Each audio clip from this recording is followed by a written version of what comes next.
Yes. Participant.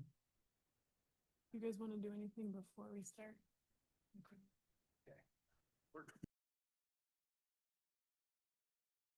Here. Thank you, Rick.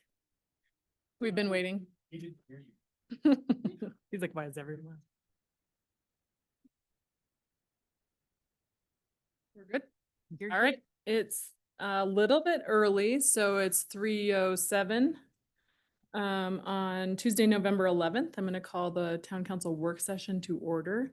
We were just out at the Carter Park Dog Park. Thank you to all of town staff who worked on that project. A lot of excitement in the community. Thanks so much to all the community members who were a part of that process or turned out today and brought your cute dogs, because that was really fun. And the best turnout that we've had for anything as long as I've been on council. So we are going to go ahead and kick off the McCain Open Space Planning presentation with Duke and THK. Thank you, guys.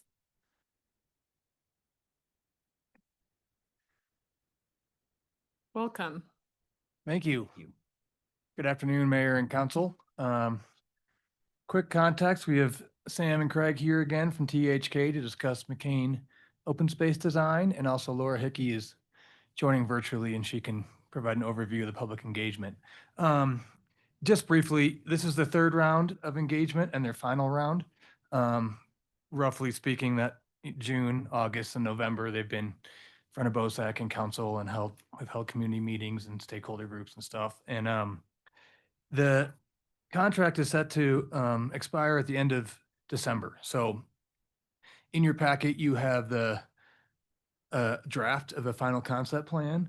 And so would love your input, thoughts, and questions on that while we still have THK, and then they're going to incorporate all the feedback they've gotten from this last round and provide some deliverables to us at the end of the year so we can move forward and start coming up with construction designs and implementing some of these recommendations next year, and then open the open space in spring 2027. We do still anticipate a phased installation approach, so it won't all be done at once, but beginning allowing public access in spring of 27.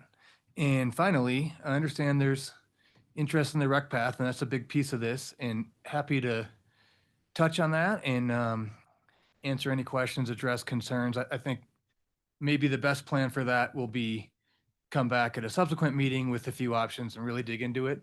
But would want to be able to field questions now. I just also want to make sure that any comments you have regarding the whole plan, you can provide to THK today while they're here. Sounds great. Thank you. Thank you. Hello, everyone. Thank you for having us again. We're going to start with Laura today. She has some slides summarizing the engagement for the third round that she would like to present. So I just think we need to pull those up.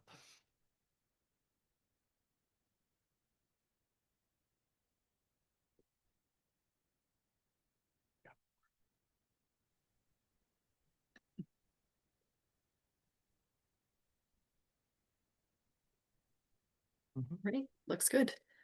Thank you. Hi, everybody. Good to be here again. Thanks for the time today. And congrats on the new dog park opening. That's really exciting and something we actually heard a desire for in our engagement as well. So happy to hear that desire being met in the community.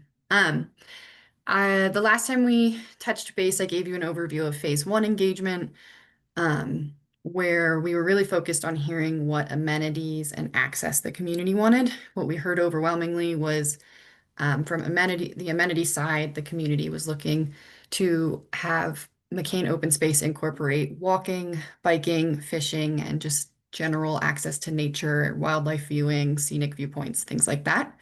And the interest in access is via the Blue River Bikeway, a connection to Vista Verde, and looking at safe connections across Highway 9, particularly at that Fairview roundabout. We can move to the next slide.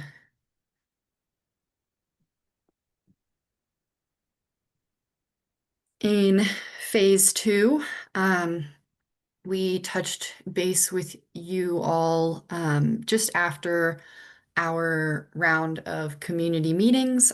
So one was held at the rec center and another was held at Vista Verde. And we also launched a story map to host a feedback survey and share the two concept designs that THK put together and get some community feedback on those. That story map got, I think the 721 views is a summary of how many views we got through or up until the end of the engagement period, which was October 15th about, or the beginning of October. And we got 25 responses on the survey. So I know last time you all asked about engagement here and that those results really indicated to me that we engaged a lot of people, that a lot of people were informed, but only a smaller group of people were interested to provide the in-depth feedback that we were asking for. In addition to the community feedback, which I'll dive into what we actually heard on the next slide. We also coordinated with and presented to the Social Equity Advisory Committee or Commission, pardon my forgetting what that C is, the U.S. Forest Service, CPW, Breck Create, Breck History, Breckenridge Outdoor Education Center, and Public Works. So really focused on phase 2 to understand what people's preferences were about these two concepts, and then talk with some key partners about those implementation considerations. So if we want to go to the next slide. What we heard from the community is an overwhelming preference for concept 2, which is kind of the lighter touch of the two concept options that that THK presented last time. Even those who indicated a mix of both spoke to a preference for concept 2 with the additional river access that was indicated in concept 1. So really what we heard, and in conjunction with this, those feature area preferences, I looked at them across all the different primary concept preferences, and area 5, the wildflower meadow, and area 2, River's Edge, that includes that wildlife viewing and roosting point, and kind of like scenic viewpoint. Those were overwhelmingly the interest of the community as well. So altogether, really hearing confirmation of a lighter touch, really keeping it a natural and open space that allows for biking, walking, and river access, and also really appreciating the nature that exists in the area. We can go on to the next slide. So up next, or really ongoing, is phase 3 engagement, and this meeting kind of punctuates our final phase of engagement. We presented to BOZAC. We had a community meeting at the rec center, and we presented to Planning Commission as well at the community meeting. And BOZAC and Planning Commission, I think we heard a lot of support for the final concept that Craig and Sam will present to you shortly.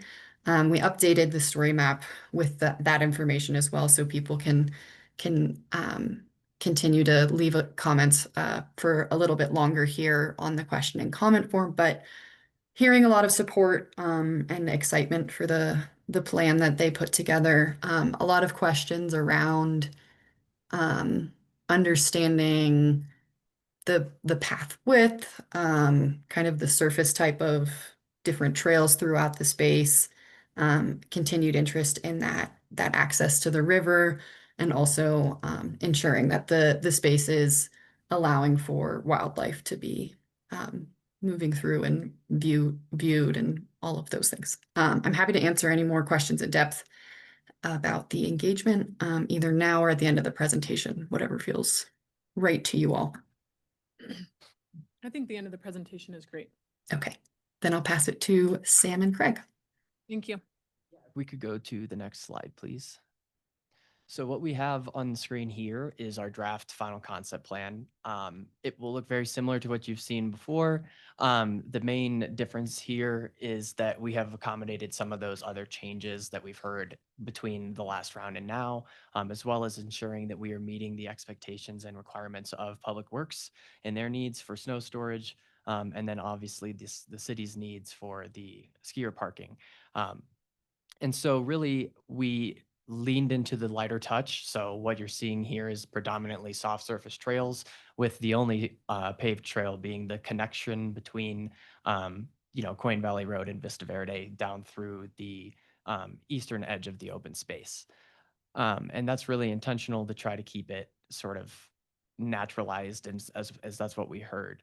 Um, We've also added on number 17 here, an accessible parking area. This is something we discussed with Public Works and the streets department, and everyone is sort of in agreement that this is a good location for this if we wanted to include it. And this is a direct result of feedback we heard from different organizations, groups, and interests parties who have concerns for accessibility needs. With the parking being sort of where it is, it's a little bit difficult to get into the open space right off the bat from where you're parking.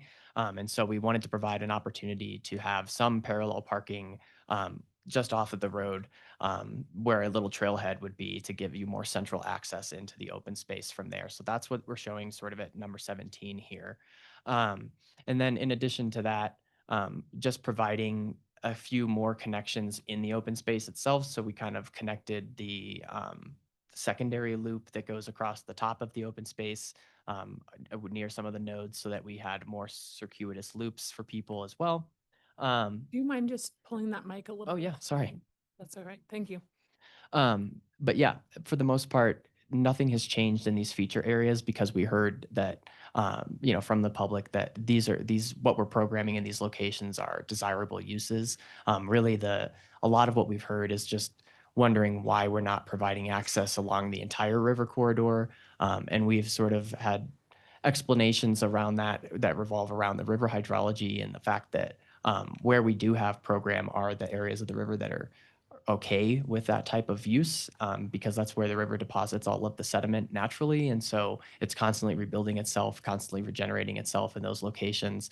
Whereas the opposite is true in these sort of cut banks, these U shapes, where, erosion is a huge concern in any river environment, because the river itself is eating away at the bank in those locations. And so we are providing access in the areas where it's safe to do so, and then trying to limit access, but really control access in areas where it's not so ideal for the river environment. And that's to help protect the work that's been done to the river itself. It's a significant investment to get the river to being where it's at now, back to a better natural state. And we want to try to protect that as much as possible.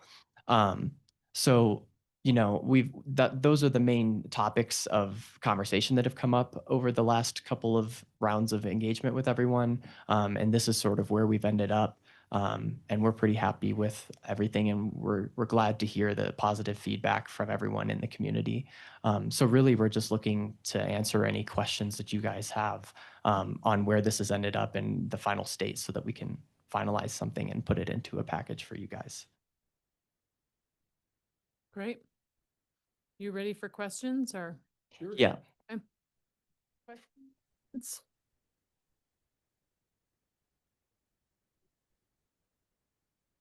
Laura, did you have any feedback from Vista Verde, the Vista Verde engagement, about the bike path going between the rental units and the river?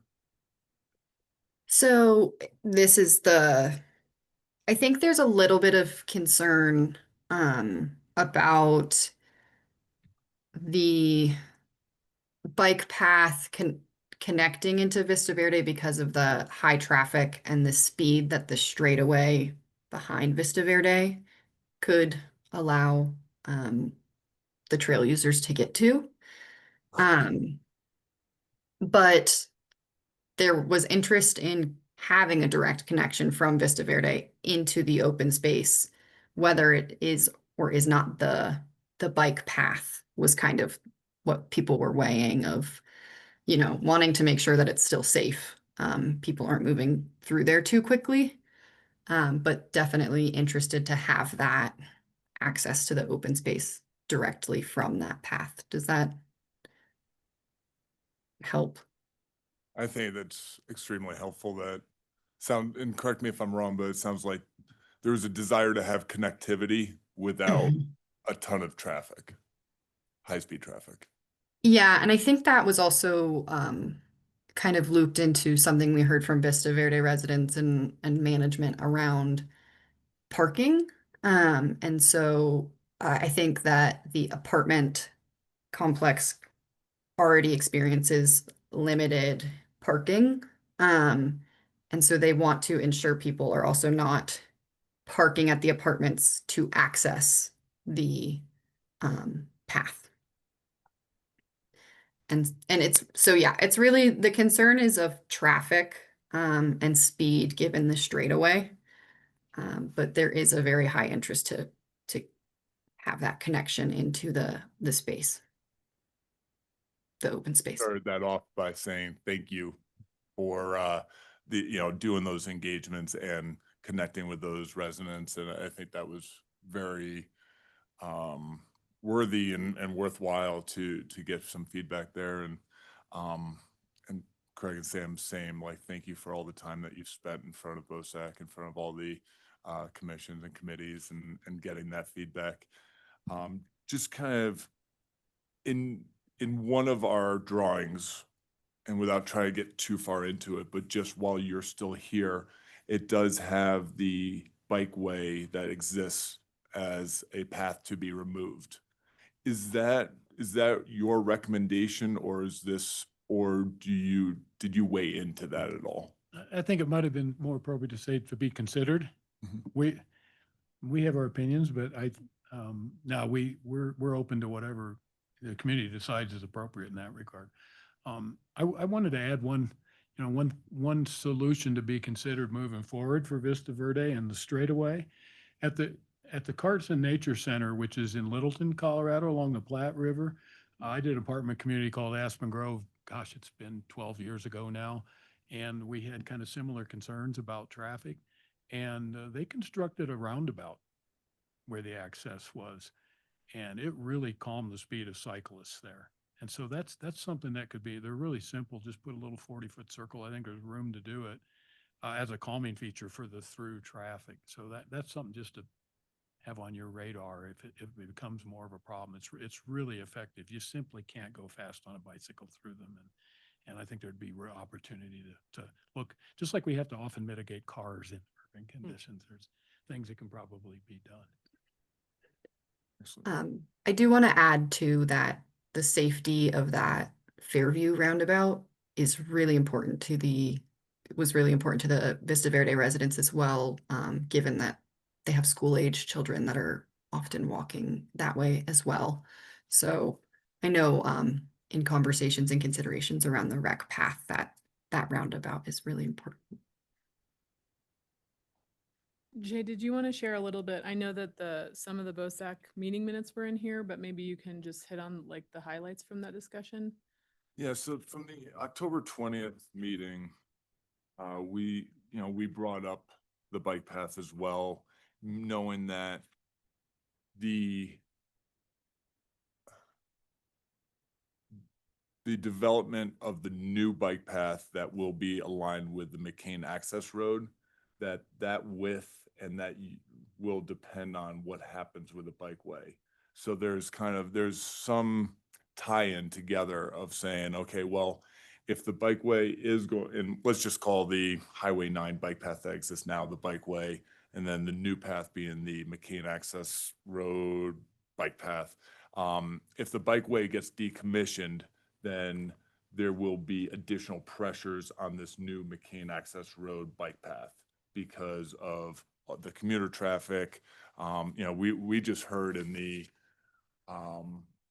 BOSAC meeting that we get approximately 133,000 users a year, or 800 a day on that bike path that goes across 4 Mile Bridge. And so there is substantial amount of traffic that will have to be accommodated, and we'll have to have capacity for it. If that is on the bikeway and a McCain Access Road bike path, then I think what you have specified would be sufficient of, is it the 12 and 4, the 12-foot hard surface and a 4-foot soft surface? I think if the bikeway is deemed that there is no safe way of continuing with it, then we would have to look at something that was probably 16 feet wide hard surface with a 4-foot soft surface with that. And there's, again, there are no solutions, only trade-offs that we're gonna have with this, but was it within your scope to look at that Fairview roundabout? Or this was purely inside there, so. Yeah, we Right. knew that we were going to have to accommodate a potential alignment of the rec path because sort of a signature corridor trail was outlined as a part of the scope. And so we knew that there was going to be some major connection, either a throughput or a major loop trail that we would need to be putting in. And so one of the things that we've heard a lot is, what if we have both? And I think that's sort of what you're alluding to. Towards the end of what you were just describing is maybe you have the existing path where it is, and then you have this alternative that runs through the open space. And it's really not, well, do we have one or the other? But what if you have both? And then you can kind of mitigate traffic a little bit because the people who want to stay fast, head down, cycle through all the way to Frisco, I mean, they may not necessarily go through the open space. They may just take the existing alignment because it's a straight shot. It's easy. It's understood. Whereas the alignment that goes through the open space and around Vista Verde, it really does serve as a bypass for those two hazards because it gets you to the other side of the roundabout without crossing McCain Road. So, there's that option without having to do anything. Essentially, if the trail gets built to connect to Vista Verde the way it is, whether it's deemed the rec path or not, you're still providing an additional connection. And so if someone does have a safety concern, they could always take the alternative alignment, and through signage and stuff like that, you could make it really clear that, this is the safe non-traffic competing route. And this is the more like high speed, I'm trying to commute route. And so I think there's room for that if that's something that everyone is interested in. So, trying to avoid getting too far into the conversation about the path.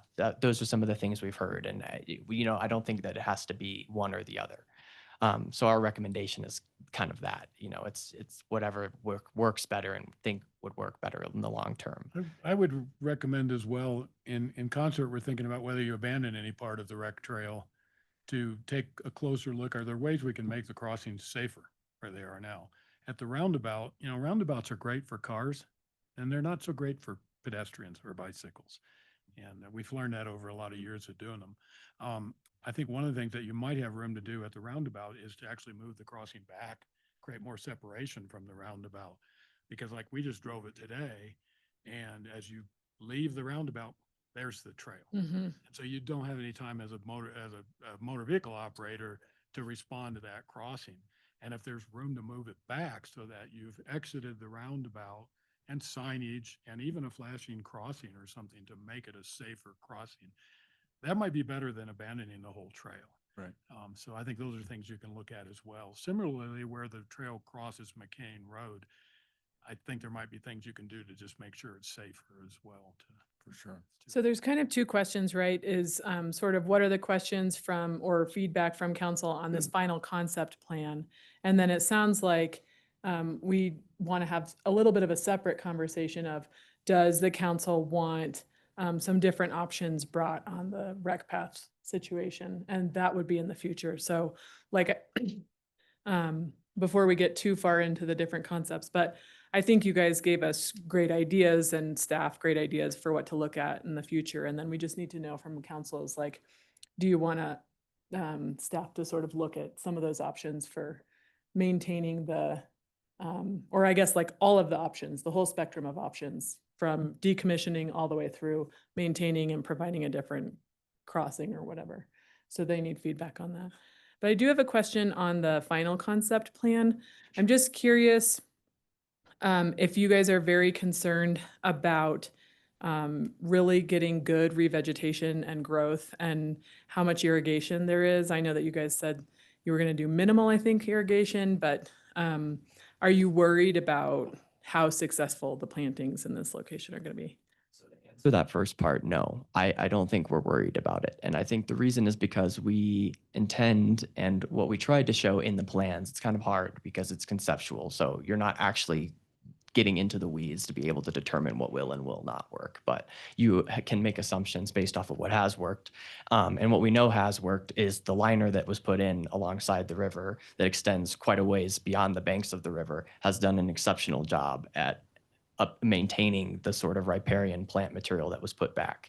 And that could only be enhanced further by adding more plant material. Could be, to be quite frank, being next to the river like that in general is going to be good for any sort of plant material. Sure. And so really think about how the river looks even on the other side of Coin Valley Road, right there in front of the rec center, compared to where it is in McCain. You know, you can grow willows and all sorts of things that love being down in the water right there on the bank. And that sort of helps retain water in the soil so that other plantings can thrive down in the future. So it's like really, it's kind of this regenerative thing that over time, the idea is that it will become resilient on its own without any irrigation. And in fact, we had not proposed any actual like artificial irrigation anywhere on this. What we were going to do is try to capture water on site where we can, use similar methods to a potential liner. I mean, there's no reason why we have to limit planting along the river.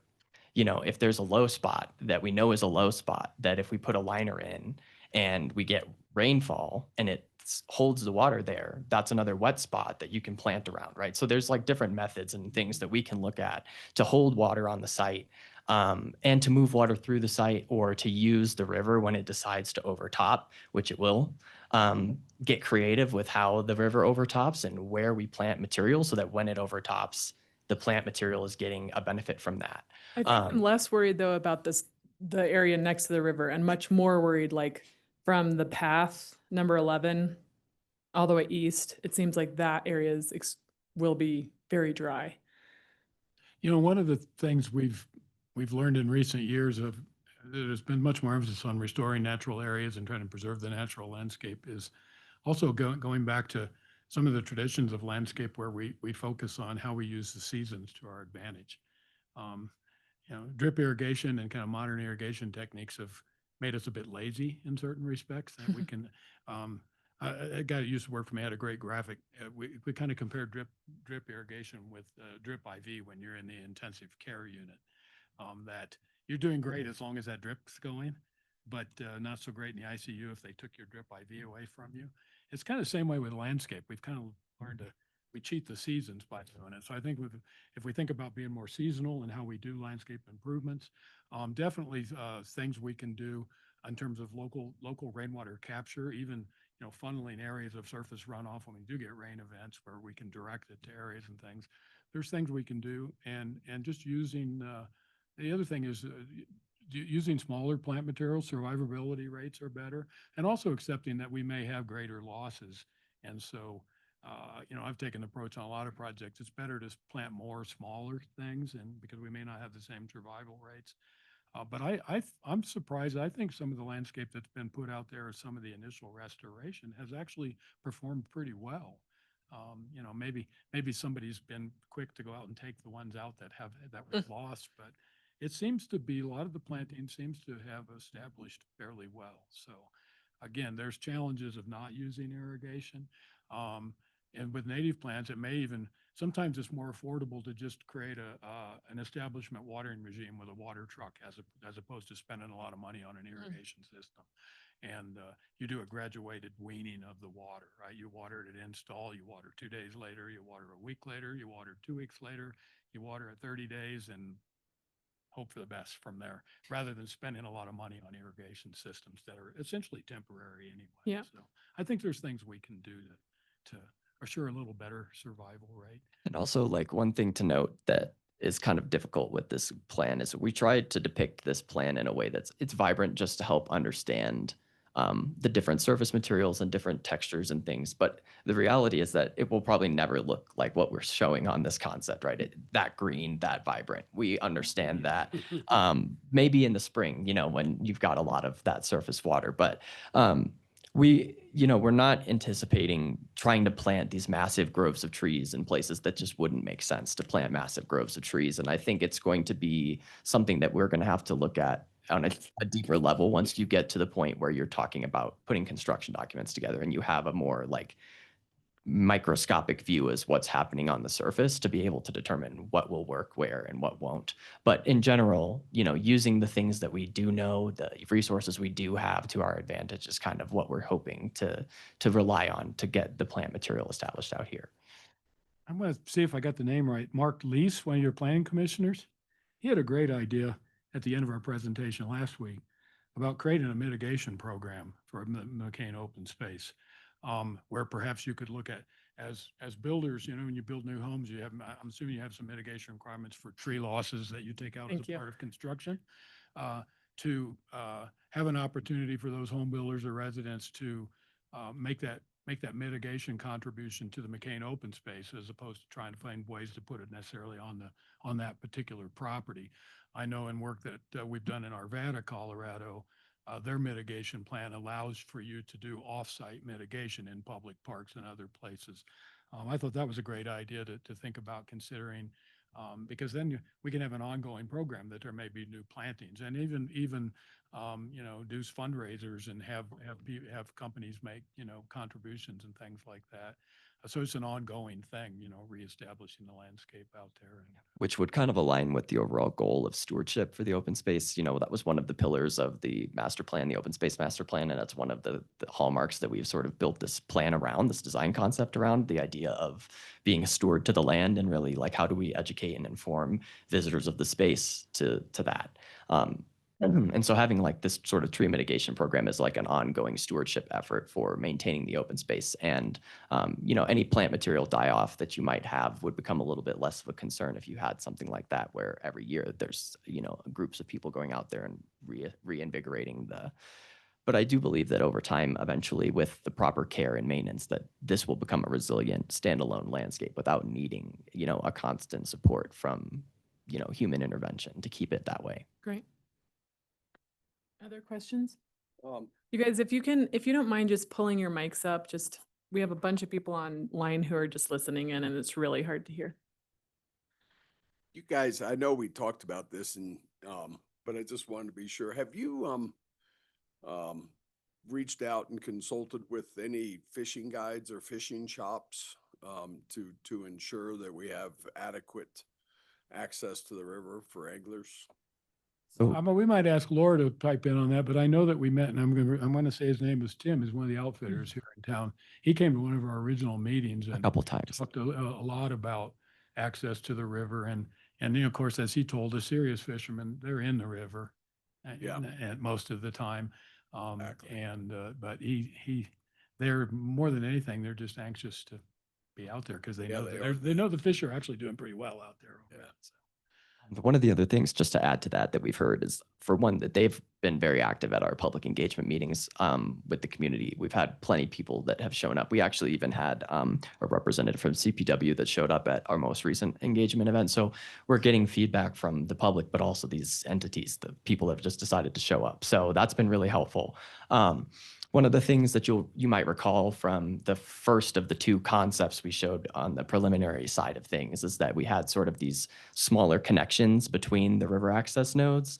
And that was something that we heard the public also say, sort of, where did that go? Because we kind of liked seeing that. And we've kind of just left it up to this sort of thing where maybe it's not something that's day one on the open space, but it's something that could be incorporated into the open space as time goes on, as needed. And there are different things that we could lay out in a recommendation format in this report that we'll give the town, at the end of this process, that like, if we were to have a connection from this node to this node, here are the design standards, for lack of a better word, that would be suitable to make sure that that works and provides the access need, but also is protecting the river like we have been talking about. And so using natural barriers to prevent people from going in places we don't want them, or to mitigate that so that they're not, for one, hurting themselves, because it's a dangerous environment, even still being by a river. So you want to make sure that people are safe if they're being able to access that. But, there are options to visit those types of ideas down the line as needed and things, because we've heard, like, If there's no trail by the river, there will be one because people will make one. And so we would just provide recommendations on how to mitigate that so that it's not causing unwanted harm to the river itself. But there are things like that that we can do too in the future if there's a bigger need for bankside fishing specifically or something. I know Jackson with Mountain Anglers has some strong thoughts. And so if you're looking for another opinion, Tim's certainly qualified. He's great. But if you want another point of view, Jackson might be a great, well, Jackson or Evan, really, might be great. And I'm also, in favor of having another discussion about the path, and, I agree, now is probably not the time, but to have a work session agenda, it'd be great.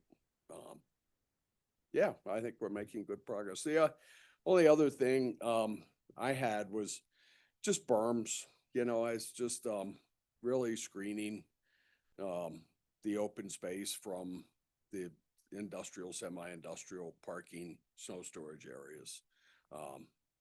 And I know it might be premature before we kind of see what's going to become permanent, but, I think at some point that we would really benefit from some of that. So maybe you design it now or you design it for the future.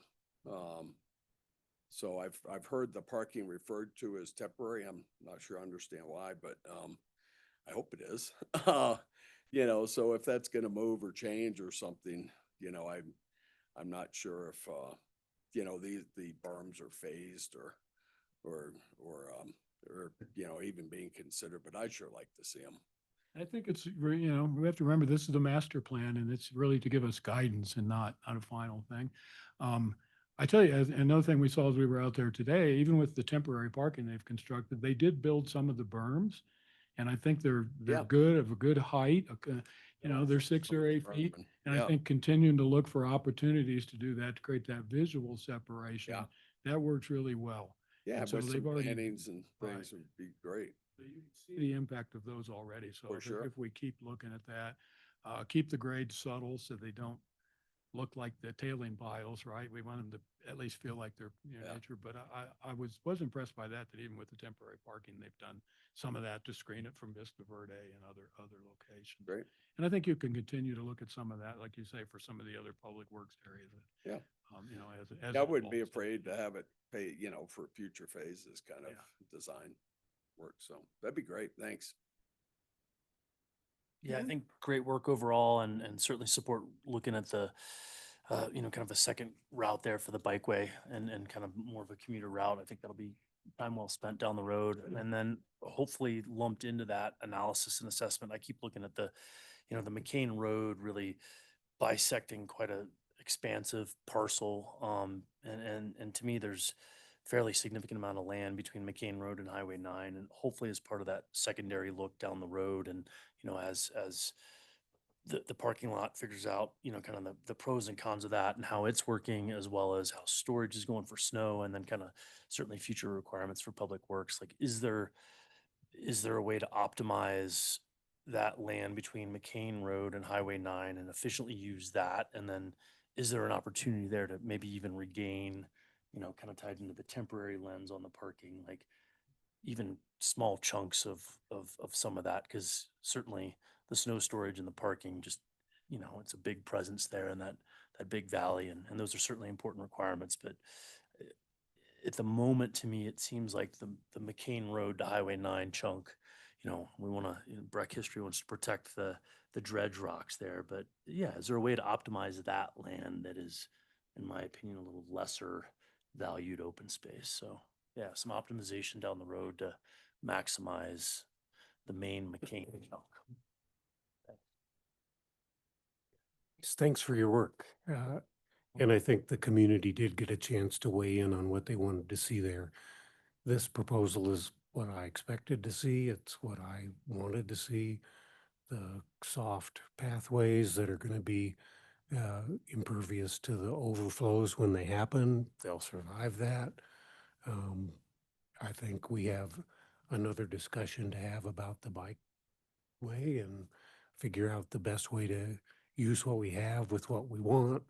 Yeah, of course. I think it's a good project. I'm very pleased. Great. It's a good problem to have, people using bicycles instead of cars.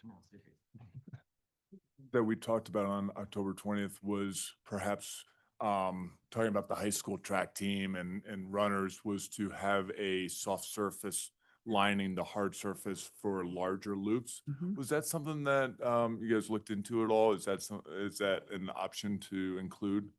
Yeah, I think it's really just a question to you guys for one, because I think we've heard similar things, and we actually during Planning Commission we brought that up as a part of the conversation, recognizing that we had heard that at the BOSAC meeting. And so we kind of were like, we've heard that there's an opportunity to do this, and they were all sort of like, that would be great because then we'd have, you know, a hierarchy of different loops that you could do, and then you would be able to use the space in a variety of different ways.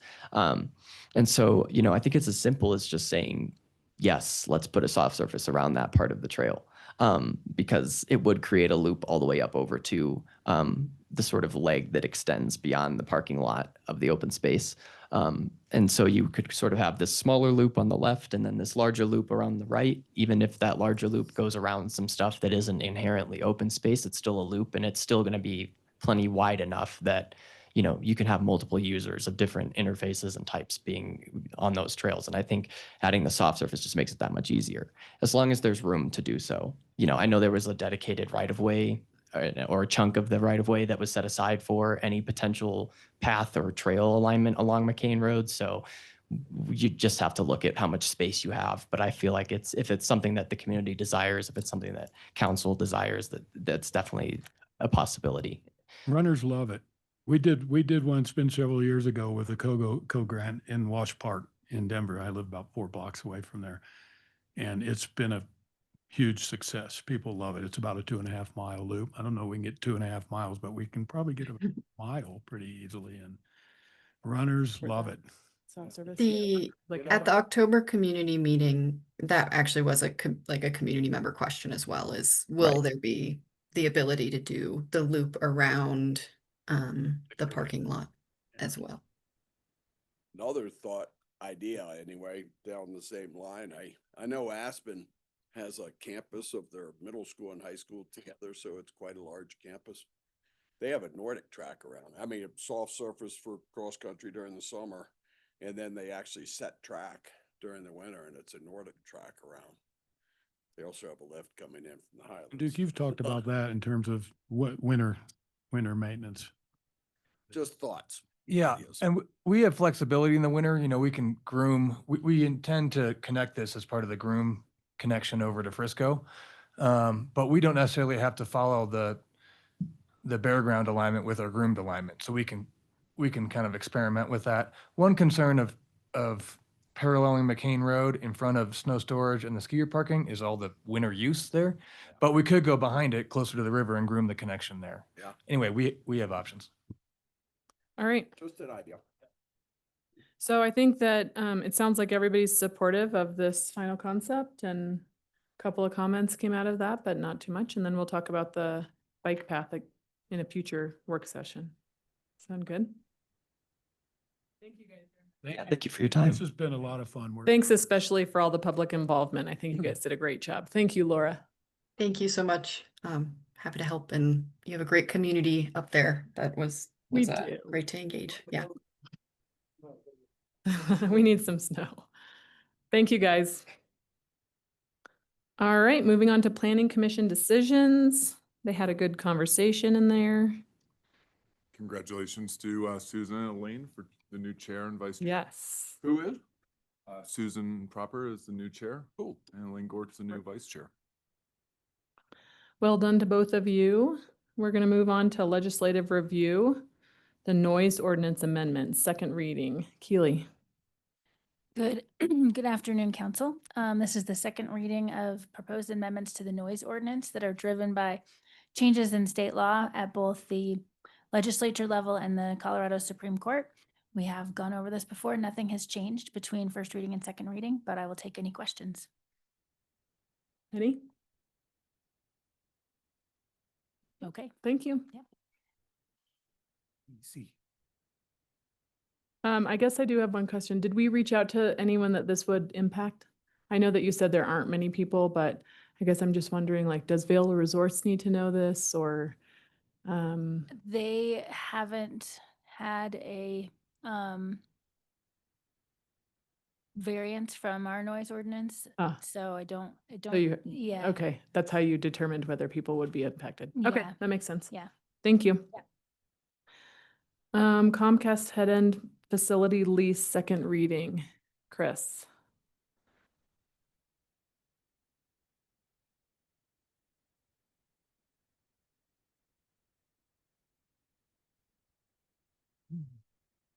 Sorry.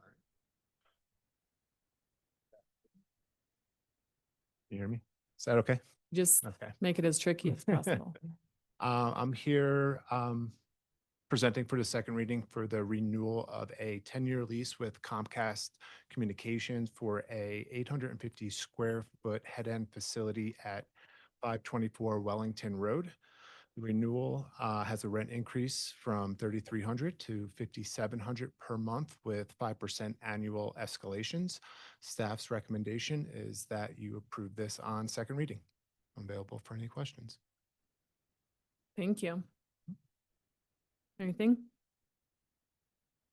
No. Good. Thank you. Thank you. Next up, an ordinance to adopt 2026 mill levy, second reading.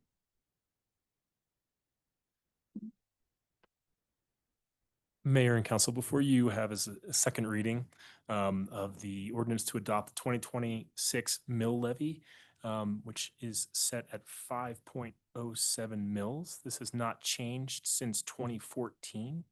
And again, as if it were to be increased, it would have to go to the voters for approval for that. So Kyle, do you want to take over from here? Great. We're going really fast through these first few things. Sorry, Kyle. Sorry, where am I picking up? Any questions? Well done. Let's ask him a hard one. No? All right, Kyle, well done. Thank you. Thank you. Kyle will be back later. Thanks, Kyle. Thanks for taking that call from the taxpayer. That's the hard part of the job. All right, the ICC Code Amendments Ordinance, first reading.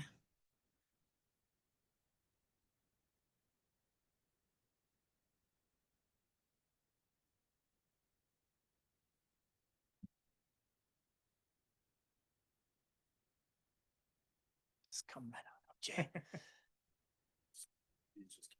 Cool, thanks. Thank you.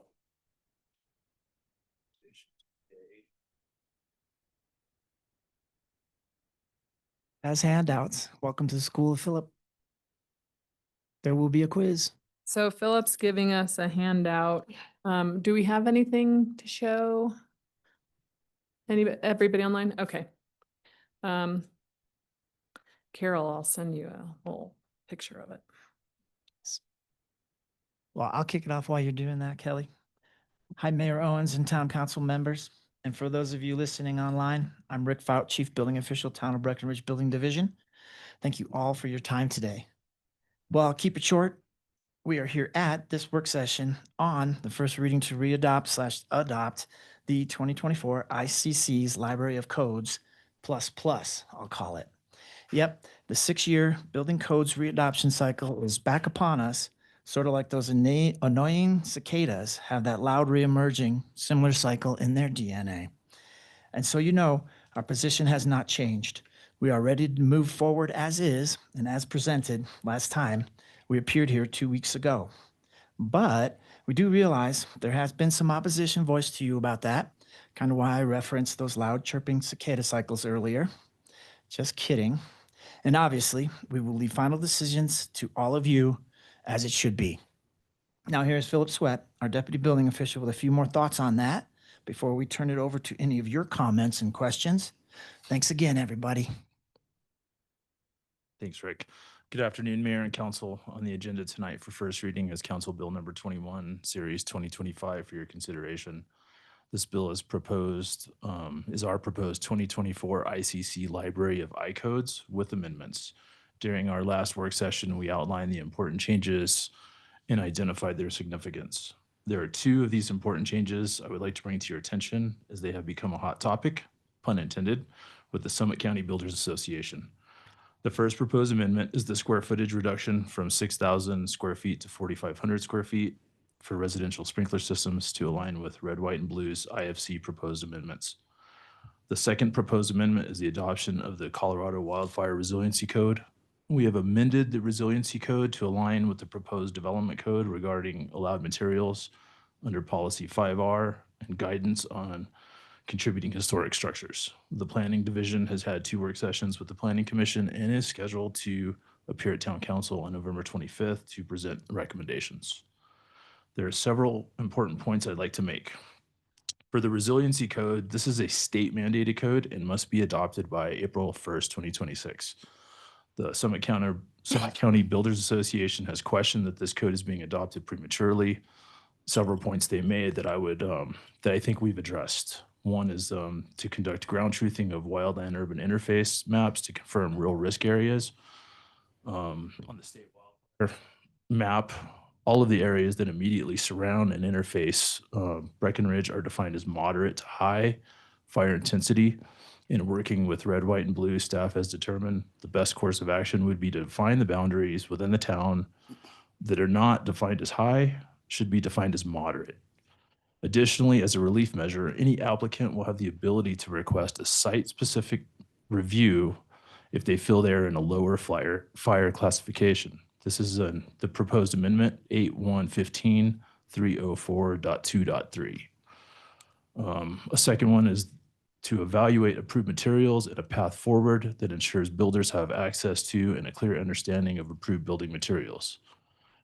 Planning is currently working on proposed materials that will be defined in the development code. But additionally, the code specifically allows for alternative materials, designs, and methods. This provision of the code allows the code officials to review proposed materials and designs, methods, and approve these if they meet the intent of the code. This will allow for the use of new materials and technologies as they are developed. I'd like to let Chief Nelson take over and provide some additional feedback on the proposed fire code amendments in a second. But first, I'd like to provide some stats on homes that we've permitted in BREC during the current code cycle. That was the handout I provided to you. These fall under the 2018 ICC codes adopted January 2020. These include single family homes, duplexes, and triplexes, anything built under the International Residential Code. There was 224 total single family residential structures. 156 were under the 4,500 square foot, representation of about 70%. 42 homes were built that fall in that 4,500 to 6,000 square foot, which is about 19%. And that's where we're really identifying the change that's coming. 26 were built that were 6,000 square feet or over. So those all had fire suppression systems. Average size is roughly 3,700 square feet. From the onset of our energy code adoption and public outreach, we communicated the proposed alignment with Red, White, and Blue and the 4,500 square feet. We've held public outreach and a 4-hour training session for the Colorado Wildfire Resiliency Code. I have personally reached out to local builders regarding the proposed code adoption with amendments and continue to do so. We have an open door policy. The amendments before council tonight, we are proposing cover life safety, wildfire resiliency, sustainability, and best practices. We serve at the pleasure of council and the community. Staff still recommend council adopts Council Bill number 21 as proposed, but we would also like direction from council if necessary. Thanks, Philip. Good afternoon, Jay Nelson, Chief Executive Officer and Going Fire back in Marshal. time. It's been a long week A on year this. of his life right there. Yeah, I'm not demoted yet. Yes, thank you. I wanted to reiterate that the 4,500 square feet number is not a number that we just pulled out of the air. That number represents the number of firefighters that are on duty any given day across this county and their ability to fight a fire in a home. That 4,500 square foot number comes from NFPA 1710, which is a staffing requirement for career fire departments. So that is where that number generated from. we also feel that adding additional staff to try to increase that limitation on sprinklers is not fiduciarily responsible to the taxpayers. It costs about $400,000 to add a firefighter to each of our shifts. We operate on 3 shifts. That's quite a burden when you look at the cost of a home fire sprinkler versus the cost of staffing. And so that's why we would ask that you support the 4,500 square foot number. One, it aligns with national standards for staffing of fire departments and where we sit as a county. And 2, it limits the fiduciary burden on the community. Thank you very much. You guys done with the presentation? Yeah, any questions or comments, y'all? Questions? I have one, Jay. Is the 45 to 6, are there any break points for staffing recommendations per the code in between those 2 numbers? There is some, because it's a mathematical equation. So a 6,000 square foot home requires over 30 firefighters. In Summit County, again,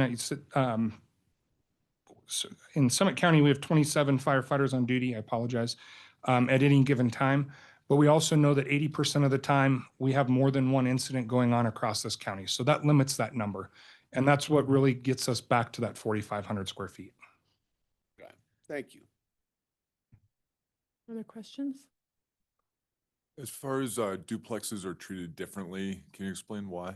Yeah, so duplexes are treated differently because there's a property line in between each side. And so that property line requires that there be a separation wall between each side. And so we look at each side of that property as if it was standalone. Yeah, very heavy fire resistant construction at that true property line or imaginary property line between those 2 residents. So they're treated like 2 different residences. Is the answer, Jay? Thanks, Rick. And as far as additions go, how are those handled with the code that's being proposed? Philip is my additions expert in terms of the math and the implications of that. I will say that's exactly like it's always been. There were just 6,000 square foot numbers and others involved, whereas now there are 4,500 square foot numbers and others involved, but they are sequential. They relate identically. Philip can do a more technical job of describing that. Yeah, our additions section in the code was 6,000. And if you had an addition that was 600 or greater, it would also have to be sprinklered. In alignment with red, white, and blue, we've lowered that mark to 500 square feet on the addition. So if the residence then exceeds 5,000 square feet, it would have to be sprinklered. If they do a major alteration to the residence that does not have a sprinkler system, where they remove interior finishes, drywall, ceiling finishes, it's always been the policy that at that point they go ahead and add the fire suppression system. So that's aligning to in additions and alterations section of the code.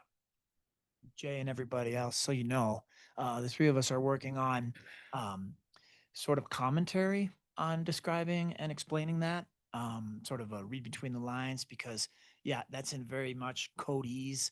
It's a bit of a shell game. You've got to read through it a few times to get those shells exactly right in your mind and proceed. And that has been voiced, that is confusing to the layperson who grabs it up, reads it through, and scratches their head at first, reads it again, scratches their head again. So yes, we are attacking some sort of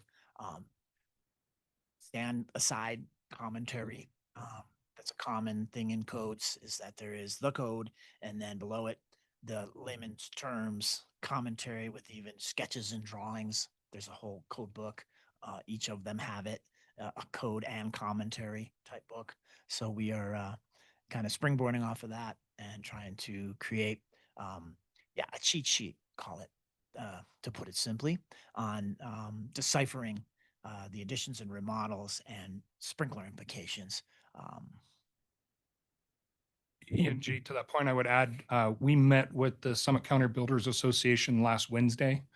And that was one of the concerns, and we vowed to work with them to really solidify that document so it's understandable by everybody. Great, thank you. Do go you, above and beyond. do you foresee any impacts to workforce housing? Obviously, we're not building bigger than 4,500 square foot houses, but I guess just for more multiple MDUs and Yeah.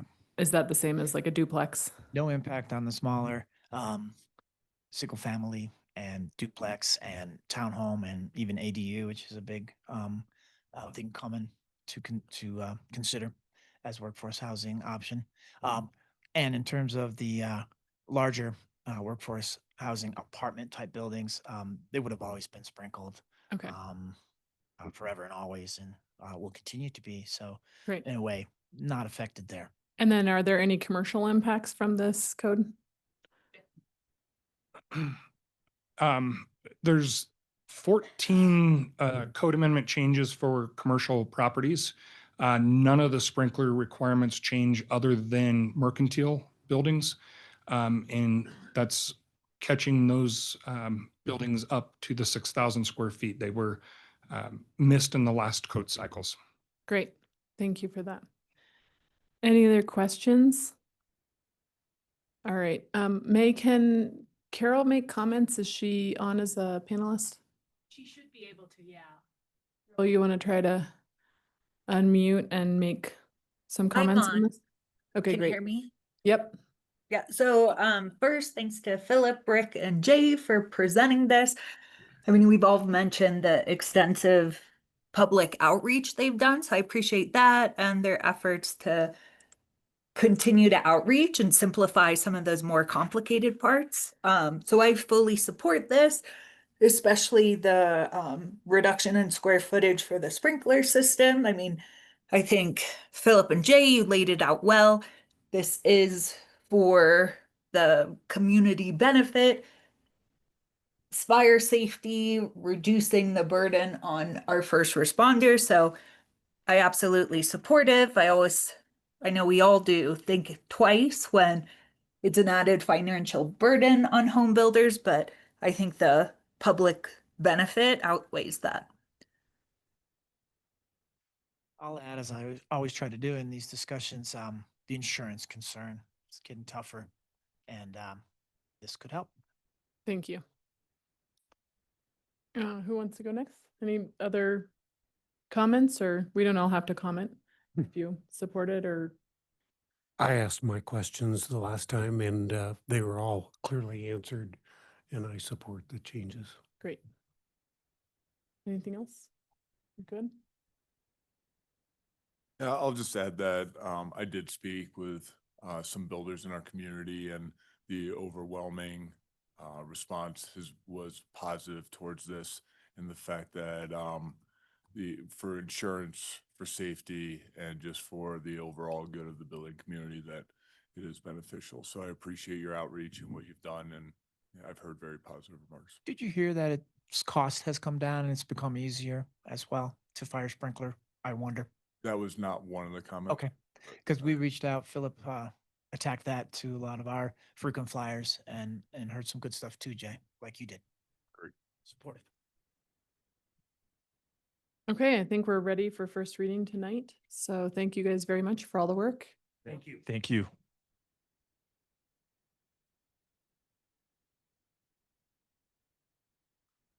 All right, moving into the manager's report.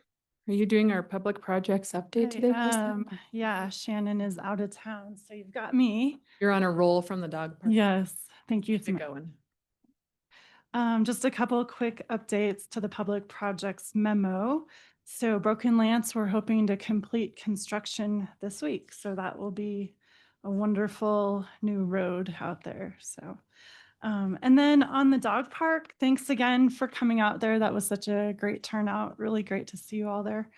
But wanted to give a quick update on the drainage in phase 2. So this phase, we were only able to do the drainage from the grassy part of the park through the west side of the dog park and to the parking lot. The drainage in phase 2 will be from the pavilion on the south patio to connect into that drainage that we built this year. So right now we have a big puddle problem. Whenever it rains, that area of rocks to the south of the pavilion gets really soaked, and we don't have a good drain there. And so we want to add that drainage from the pavilion to the drains we installed this year. And so phase 2 will be that drain, and then some of the plantings on the side of the fence that were closest to the pavilion. You probably noticed it was a little bit barren today. So we want to add some trees and shrubs and maybe some plantings, and then also work on the drive lane for that second phase. Great. Yeah. All right. Anything else? Any other questions on public projects? Fiber.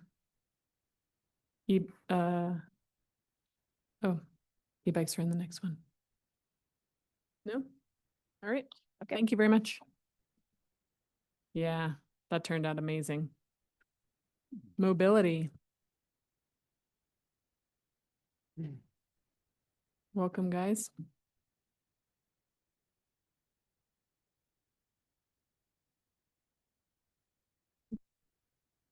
Good afternoon, Mayor and Council. I'm here with Teddy to give you a few different updates.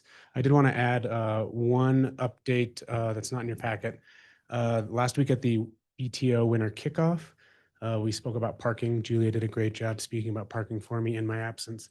But we have received 8 emails so far from concerned community members about the airport lot closure affecting overnight parking for mostly short-term rentals in kind of the Peak 9 base area. So I want to let you know that, we're hopeful that the parking study this winter and next spring will kind of help educate us on, the direction for parking in the future. But I want to let you know that we have heard some feedback about their concerns. So.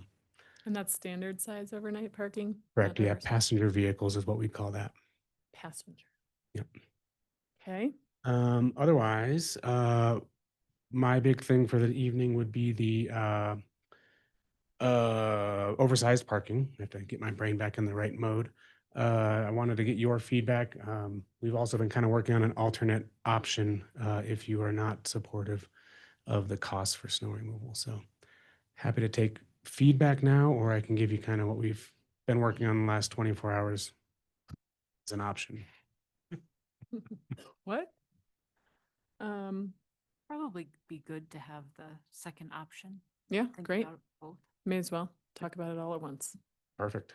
So I was working with kind of Public Works as well as our parking contractor, trying to understand what we could do, because we know that the cost of snow removal is most likely going to outweigh the revenue that we would receive through the oversized parking lot out there at the Runway neighborhood. So our idea is, and we're still working through kind of the total what we would do here, but we could have the interstate parking can create a reservation system for us.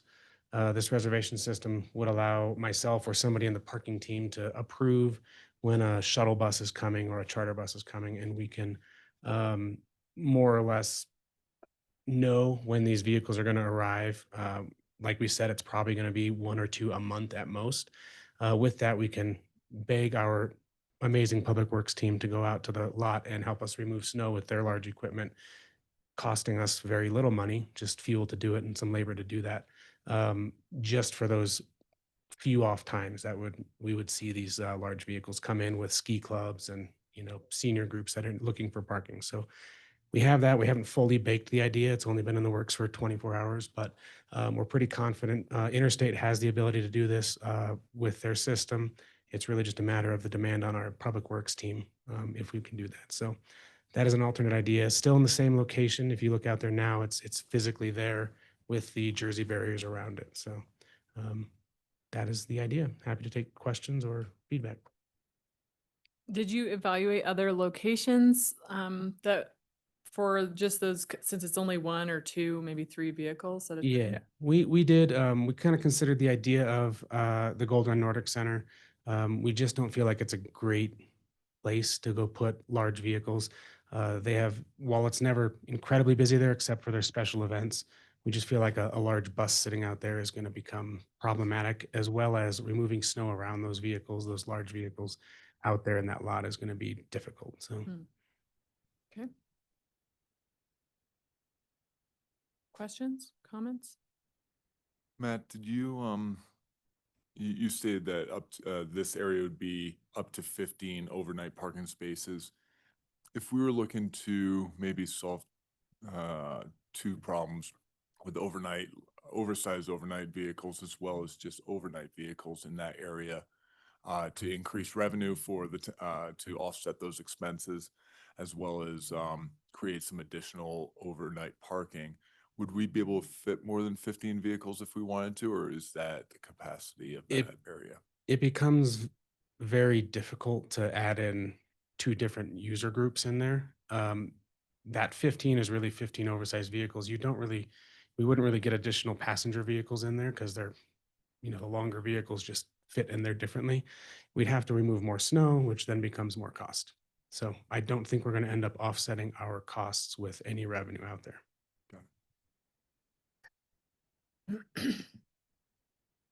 All right, any other thoughts on this oversized overnight vehicles? Are people okay with the original proposal? Are you supportive of the new reservation system? Thoughts? I don't think we should be subsidizing parking for these oversized vehicles. And I'm opposed to clearing this lot out for who knows who might or might not show up. I think that's a planning feature for the person with the oversized vehicle, not for us. So are you supportive of any of it? Because it sounds like it's a lower cost for this other alternative, or none? Well, I could maybe get on board with option two, which is being vetted at this point in time, but not with just maintaining a lot specifically for oversized vehicles at that cost. Okay, Todd? I think I prefer option two, but I have to follow staff's recommendation. I think we need to have some sort of oversized capacity. Otherwise, they may go somewhere else. I agree with Todd. We need to have some oversized capacity. I would also yield to staff as to, is it realistic to do it, kind of on an on-call basis, or if it is, boy, it'd be great. We're not spending money if we don't need to, but, I guess I want to make sure we got the nod from James and his team. And just the only thing I would have to add to Dick and Todd was that, I think in what you describe in the memo, we're talking about tour buses that are bringing up multiple people. Kind of aligns with our sustainability goals of trying to have less vehicles, and having that where they're in town, they're using public transportation, they're using the shuttles that exist, they don't have their own vehicle. And I would love to encourage that, or at the very least, not discourage it. So I think, staff's recommendation of whatever works and whatever, would turn away the least amount. I think in the original discussion about having oversized vehicles on the McCain lot, it was more of, I think what was at least in my mind were these giant RVs that were, two people in these 40-foot RVs that were to maybe stay overnight there if we, didn't enforce it. And I think what you're speaking of and who you've heard from is a completely different situation where we have, I don't know, 20, 30, 40 guests coming into town in one vehicle, adding to the economic vitality of the town during a time that we're ready for them. And so I'd like to encourage those. Thank you. Yeah, it's 52 is what those buses generally bring in. So that's a lot of people. Yeah. I also I really strongly prefer the on-call method if that can be done, even if we have to contract somehow, but if it's still less than, $2,200 a month for a couple of buses, that's hard to stomach. So hopefully we can make that reservation system work. I think that's terrific, and I appreciate that you guys looked into something else. Thank you. All right, Eddie?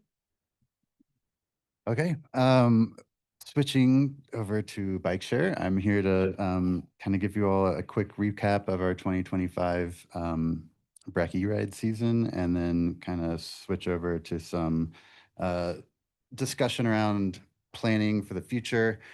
and what the system might look like next year. So for this year, we just wrapped up. October 31st was our last day. Operations team got all the bikes and racks put away. As we kind of hibernate the program for the winter season, we saw 28,291 trips taken over the course of our 6-month season this year, which we're very happy with. That works out to about an average of 153 trips a day. And we estimate we reduced 14,143 private vehicle trips in the community as a direct result of the program this year. The average trip duration was about 15 minutes, and the average trip distance was about 1.5 miles. Based on user survey data, riders reported that on average, 58% of their BREC E-Ride trips replaced trips that they would have otherwise used a private vehicle for. And from that, we can project, that we reduced over 21,000 pounds of CO2 emissions, as well as other air pollutants, NOx, volatile organic compounds, and fine particulate matter. So all that to say, I think we're still meeting some of our goals that we set out with this program. I would acknowledge that we did see this year about a 5% decrease of ridership compared to last year. And in your packet, kind of gave you some reasons of speculation on why we think that was, but it is consistent with similar trends in ridership with both the BREC Free Ride and the Summit Stage this year. So the E-Ride isn't unique in that regard. Operationally, I think we had the best season so far in terms of overall bike availability, and reducing the instances of where there would be an empty hub and no bikes available for someone that wanted to ride. It was the first season where we actually had some returning operational staff, which was a big help from last year. Some other improvements this year, we expanded the number of racks at a few key locations that just needed the extra parking capacity. Like the rec center got a second rack. Riverwalk Center, the bike plaza next door where Schoonover used to be, got some additional racks. We improved the integration with the transit app that's used for the bus service.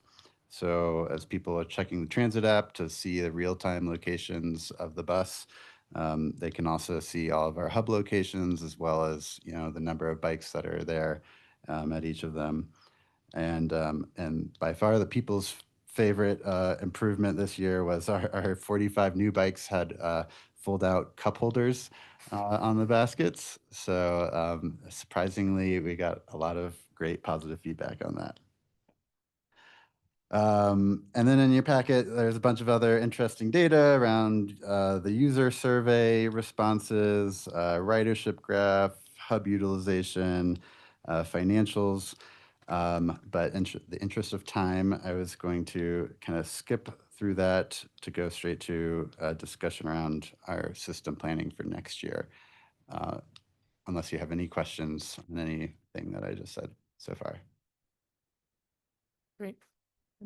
I have a quick one. Are you comfortable with, and I don't mean any inference with this question, but are you comfortable with the timing of their rotation of replacing bikes, or have they started replacing bikes? Or are any of ours old enough to be replaced at this point? That's a great question. We have not replaced any bikes yet. So the original 75 bikes we had in 2023 are still there. I've kind of asked Drop Mobility, like, what is the life cycle of a bike? Generally like 3 to 5 years, depending on use. But, we have a seasonal system where ours are actually only getting used 6 months of the year, and then they go in a nice warm storage area for the other months. So I think that we can get a little bit more mileage out of them. And then they also point out it's kind of like Theseus's ship, where like the frame itself, I think, is rated for 10 years. But then you can replace all the components on it, the wheels, the motor, everything else can be just kind of replaced on a parts basis. So as long as the frame itself is intact, we can keep them going for a good bit. Thanks. All right. 2026, I've got this little system map pulled up just as a good visual aid. The blue pens you're seeing on there are the existing hubs from this season. We had 30 hubs. And then I wanted to kind of show you here some of the ones that we're recommending for next year. Before getting too far into this, I do want to, mention, why do we add more hubs? We have a hub-to-hub system, so the more hubs that we add, the more access to the program that we're adding, the more people that can get in there. Where, I think kind of if I had to boil down what our gold standard goal that we would love to see is trying to have a hub within a 3-minute walk is really our sweet spot, which is about a 0.15 mile distance. So that's really what we'd like to see. We do have some geographic gaps, holes in the system. We are always trying to fill as we grow the program over time. And in our user survey data, hub is too far away is the top reason cited after weather, which we can't control as much, as to what prevents people from riding the brekkie ride more often. So what we are suggesting, we'd love to be able to add 8 hubs and 24 bikes this year. And we think that we can do that within our same budget amount as what we spent on the program this year. And how do we do that? The reason is because, kind of getting to your point, Dick, about just the pricing with the contract with Drop Mobility, we lease the bikes for 3 years. And then after year 3, going into year 4, the leasing kind of goes away. Drop considers the bike as kind of paid off. And then they just charge us a much smaller parts warranty for replacing parts and being able to keep the bike going. So what we're suggesting is kind of taking the savings that we have into the going into our contract with Drop Mobility next year and using that to be able to add some of these hub locations. Let's see. Oh yeah, and then also, we do have criteria for placing these hubs. We would love to be able to just put them anywhere we want, but we can't. And so, a lot of things that we have to consider is it on property that the town owns or controls? If not, we need a private property owner that's willing to partner with us. License agreement. We look at population density. We get more bang for the buck when we're serving higher density areas than low density, spread out single family home neighborhoods.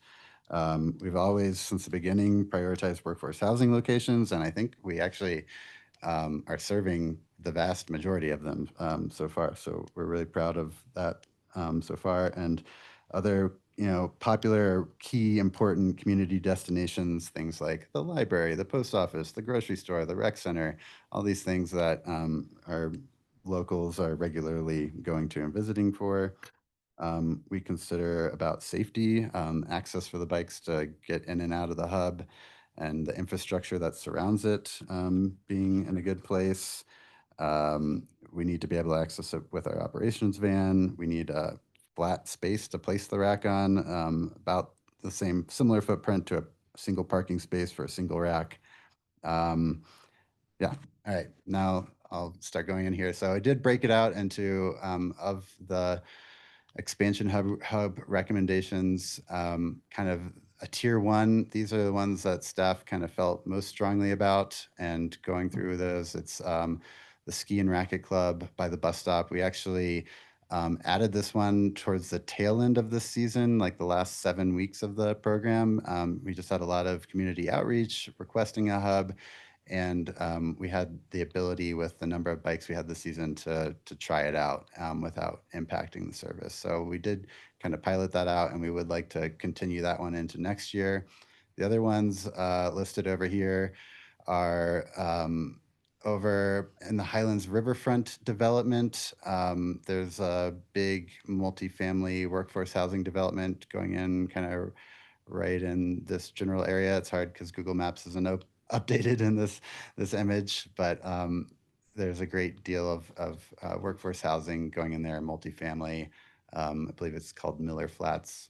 I could be wrong about that. And then the Soul Center. The Soul Center, we originally were thinking that this one would just utilize the Vista Verde 2 hub, but recently the FERC kind of reached out and expressed they would be very much interested in having their own dedicated hub. And then the other thing that kind of changed there is we got a grant to add 2 e-cargo bikes to the program next year. And we thought that would be a great use case with the food pantry and the thrift store there, and good application for the cargo bikes. So we were thinking and kind of wanting to get a hub added over to the Soul Center, and going back to the kind of key community destinations, we think that it would fall into that bucket as well.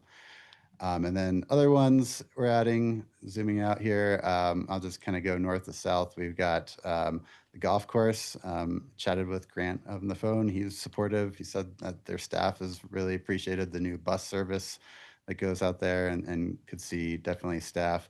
Matt's a golfer. He's promised Mrs. Me he'll throw a golf bag on his back and pedal out there. This is at Fairview Roundabout, which has a lot of discussion earlier. But this one we see as a good kind of transit connector in terms of people that are especially using the Summit Stage between Frisco and Breckenridge. Being able to get the northbound bus to Frisco, they can just park their bike here and then hop on the bus that way. So it's a good kind of transit connectivity hub to add. Open Space and Trails staff is very interested and would love to have a hub over in their neck of the woods over here. And we'd love to give it to them. For us, I think we think it makes a lot of sense right now. It kind of fills in this gap. We have this gap along North Airport Road between where there's the River Park and Blue 52 up here, and then Public Works and Valley Brook down here. But then there's kind of a fair amount of businesses and even apartments on the top floor of these businesses, where having a hub a little bit closer would be helpful. So that's one we're interested. I do think that this would be a little bit of a stopgap hub location until the Runway neighborhood comes online. We'd like to add 1 or 2 hub locations for the Runway neighborhood. So maybe this one would go away when those come online. And continuing on, let's see, that one we already talked about, ski and racket, but over here, this is at the bottom of the Snowflake lift and the Snowflake trailhead. A lot of high density in the surrounding area. We've also gotten several comments from people that live in this Tyra 2 building across the street. They would love a hub nearby in this 4 o'clock road area. And then last, we've got Sawmill Reservoir location by the BOEC, which they've expressed interest in a hub, and just it is a small trailhead parking lot area. And to the extent that we can provide additional options to get there without having to drive, but still be able to provide access to the reservoir, I think it's a great location. So I'm going to pause there and open it up to feedback you have on this discussion. Feedback. We've got what, 180 bikes now, or how many? 170 this year. So we've got the first 75 are gonna come out off lease. Then will another year go by and we'll get another Correct. 75 or so that come off lease? Correct. And then the third year like that? Correct. Could you scroll up a little to see Warriors Mark? What do you have up in Warriors Mark now for hubs? We have 2, kind of one at the bottom of the hill entry area off of Broken Lance Drive. And then we got a lot of feedback that there's a lot of workforce housing that kind of lives more in the upper part of the area. So we added one over by our Breck Free Ride bus stop that's at the top of the neighborhoods. Near now Flintstone Lane. Pardon me? It's at Flintstone Lane. So it's just above now Colorado. That's where I was hoping there would be one. Does that get much use, Teddy? to look, it's it's in here somewhere. It, that one, that upper one had a 250 trip starts and 271 trip ends over the course of the season. Thank you. You're welcome. Use like year over year with the mileage. It looked like it was like 1.5 miles per trip this past year, but how about the year before? I was pretty similar. It was Yeah. right around the same mark. Actually, both the trip duration and the mileage, it may have gone from like 14 minutes to 15 minutes and like 1.4 miles to 1.5 this year, but that's pretty close. Yeah, incredible work on the program. I'm curious, did you look at adding additional hubs in like Wellington, Lincoln Park zone, and I guess that corridor behind 7-Eleven there to? Yes. Yeah. So we did this year, we went ahead and added, this was really intended for the new Staples Village development to get another hub in there. And it also kind of helps with the Lincoln Park and takes some of the load off of the hub right in the center of Wellington neighborhood. But, you know, in this area, there's the one in Wellington neighborhood. We just added this one this year for Staples and Lincoln Park. And if those, you know, all the bikes are gone from there, you know, we've got Popsicle Park right here that's not too far away. And we also added a bike here off of Wellington Road, kind of near Campion Trail area as well. So it's got pretty decent density over there. Cool. Yeah, thanks for the hard work. It's a great program. Teddy, I appreciate all the recommendations. I think you know, the one that I'm most excited about, we just heard from the Volpe Center. They're presenting their Southern 10-mile access plan, and one of their recommendations for an amenities at trailheads are to have e-bike locations such as you know, the Breckie ride. And so to have that up at the BOEC and that really popular trailhead, as well as by Snowflake Lift, I think will be really interesting to see if people will actually bike to go hike. And I think it'll be a great little test market there and pilot program to see what happens there. Yeah. So I appreciate that. One of the questions I had was, you know, I know through this program, we've been very careful not to step on our partners, our bike shop's toes with this program. And I think that by all accounts, it has avoided having any cannibalizing effects on them. Have you looked into lowering the unlock rate to make it a true last mile tool for our guests and residents alike? Yes. I was actually going to talk about the pricing structure after this. I apologize. No, it's fine. I didn't need to queue you up for that, but we can talk about it now, or if. Yeah, let's just talk about it. I think that's fine. Okay. Okay, so the pricing structure in your memo, we didn't recommend any changes other than we're going to increase the number of minutes for the season pass from 60 to 75, keeping our local prices for monthly and season the same. So it's $20 for the monthly membership or $50 for the season. That was the only recommendation. That is because this pricing model really does work the best for discouraging long trips and encouraging shorter trips, 30 minutes or less, and providing kind of a little bit of protection around bike rental shops.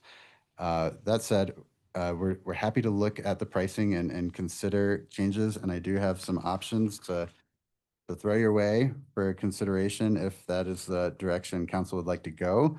One that is recommended by Drop Mobility is a $1 unlock fee and 25 cents a minute right out of the gate. So there's no group of free minutes. That's what's used by the Pike Ride bike share system in Colorado Springs. It's actually pretty common pricing scheme with bike share in a lot of cities and a lot of places. So that's a great option for the pay-as-you-go rate that we could consider. It takes that initial unlock fee from $4 down to $1. That maybe scares people a little bit. the one. Wait, ca- can you finish that though? So it takes it down to $1, but then it charges 25 cents a minute after that. So it's actually much more expensive. Yeah, so that's where I'm going with this. So it'll make it cheaper if your trip is 12 minutes or less. Okay. But actually, if I crunched the numbers for our average ride time at 15 minutes, under that pricing scheme, it would be $4.75. So it actually increased that. I would say the average trip time is including memberships where they've got a bank of 60 minutes. So it's probably skewed a little bit longer, and some of the pay-as-you-go trips may actually be shorter than 15 minutes. But I just wanted to flag that as something to consider if we wanted to go down that way. And yeah, that's the main thing. The other thing is that it makes it cheaper for, our current pricing, it goes to 50 cents a minute after 30 minutes. And that makes it expensive for people that are trying to use these bikes for 4 hours or 8 hours. And if we change it to the $1 unlock with the 25 cents a minute, those longer trips actually drop in price and become cheaper. So that's why we didn't put it in the original memo, but we're definitely open to the discussion.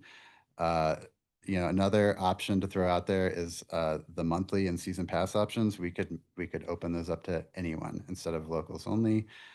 We could make them so that anyone could get them. It's going to skew to benefit locals because not that many visitors are here for a month long at a time. But they might buy a month pass. Let's say $20. I'm here Friday, Saturday, Sunday. I want to use this as much as possible. And so they may go ahead and just buy a monthly pass, even though they're here for a long weekend. So that would be another option to throw out there. Idea if would you have any of the data to know if guests or part-time homeowners or people that are here for a long weekend attempt to buy a month pass? Or have attempted to? I don't know about attempts other than like they have to email some documentation to prove that they live, work, or own property in Breckenridge. And that goes to the Drop Mobility customer support team. They review it and then, approve or deny based off of what gets submitted. So I actually don't know off the top of my head if people are trying to skirt the system somehow. I would love to know how many denials there were if it ever came around, just Okay. anecdotally. So just to take the temperature, are people interested in making this more of a last mile, or are you happy with having it pretty focused on workforce? Like right now, it's just very workforce friendly, which is exactly what we intended it for in the beginning. Just wondering if there's interest in looking at opening that up or not. Because for me, I'm interested in any kind of last mile. Like I'm wondering, are there not enough bikes to make it so people could have a week-long pass? Like, should we be offering a week pass? Maybe we don't have enough bikes for that. Maybe it wouldn't work that way. But I would love to see staff look into that, but that's just me. So I'm just curious how others on council feel. Yeah, I'm super supportive of that. I mean, when I think about more boots and bikes, that helps fit whether it's somebody visiting for a day or a month or, living here full time. And, I love the amount of miles that they're getting ridden. I love the amount of trips. And to me, it makes sense to start to expand who's using that, because if town's not crowded with cars, then it feels great. I too would be in favor of expanding it. I think anybody ought to be able to buy a pass. More likely than not, we would be the winner Yeah. on that, and we'd get more revenue than we would have. And somebody might look at it today and say, well, $4 plus so much a minute, and trying to math it out in their head. But if they can just buy a pass, that's the easy way to do it. And I think we'd get more people. I'm in favor of exploring it. I'd want to be really careful not to penalize or have an unintended consequence be that the workforce that's using it now ends up paying more. I want to protect that as first priority. Well, I mean, we and could still then, have that. yeah, and then explore other stuff. So leave it to staff to figure out that formula. That makes sense. Yeah. One quick question. As we look down the road in future years, I wonder, have you looked at any kind of like past purchase connected into distance to a hub?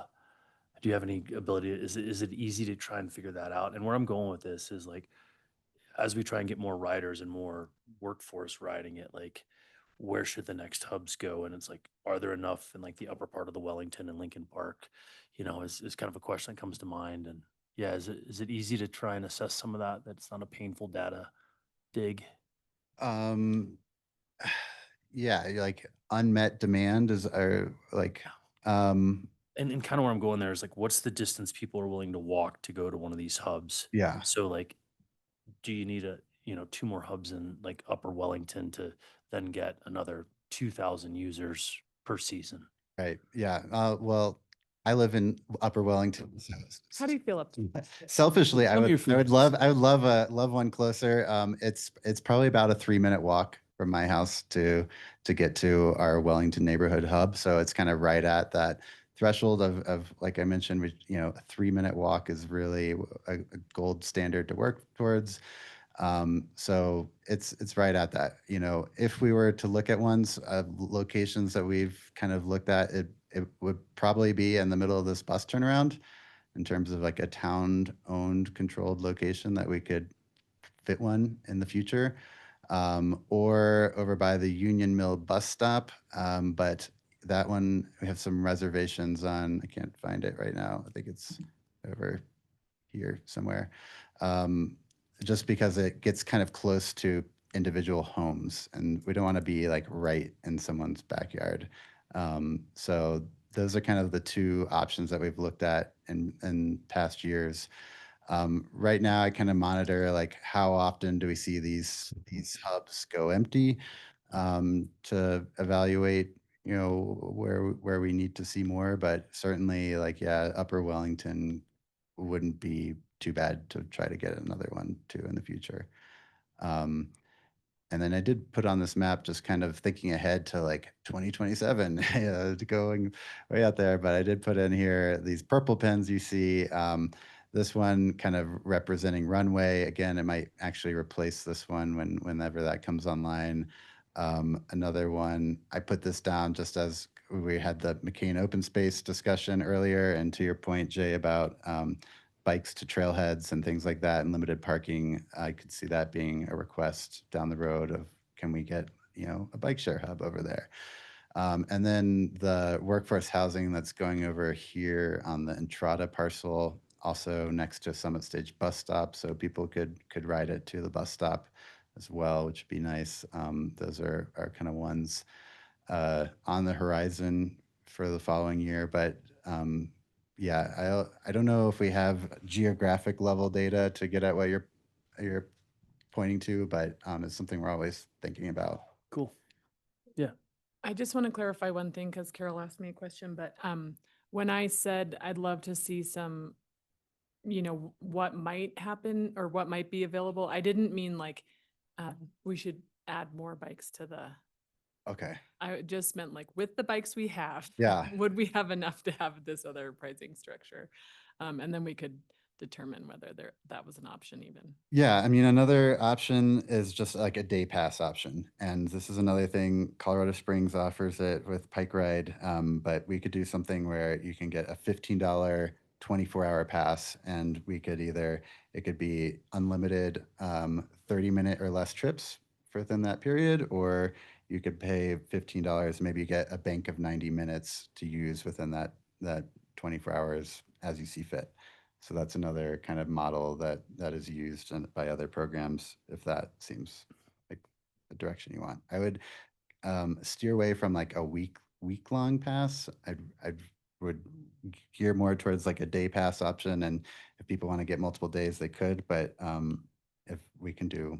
So maybe you guys can just look at it and maybe come Sure. back with a suggestion Okay. for council. All right, we'll do that. Thank you guys for all the work on the e-bikes is very exciting. And we love the cargo bikes. Jesse's still here? We're gonna take a quick break. Sorry. Sustainability is a new packet.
You ready, May?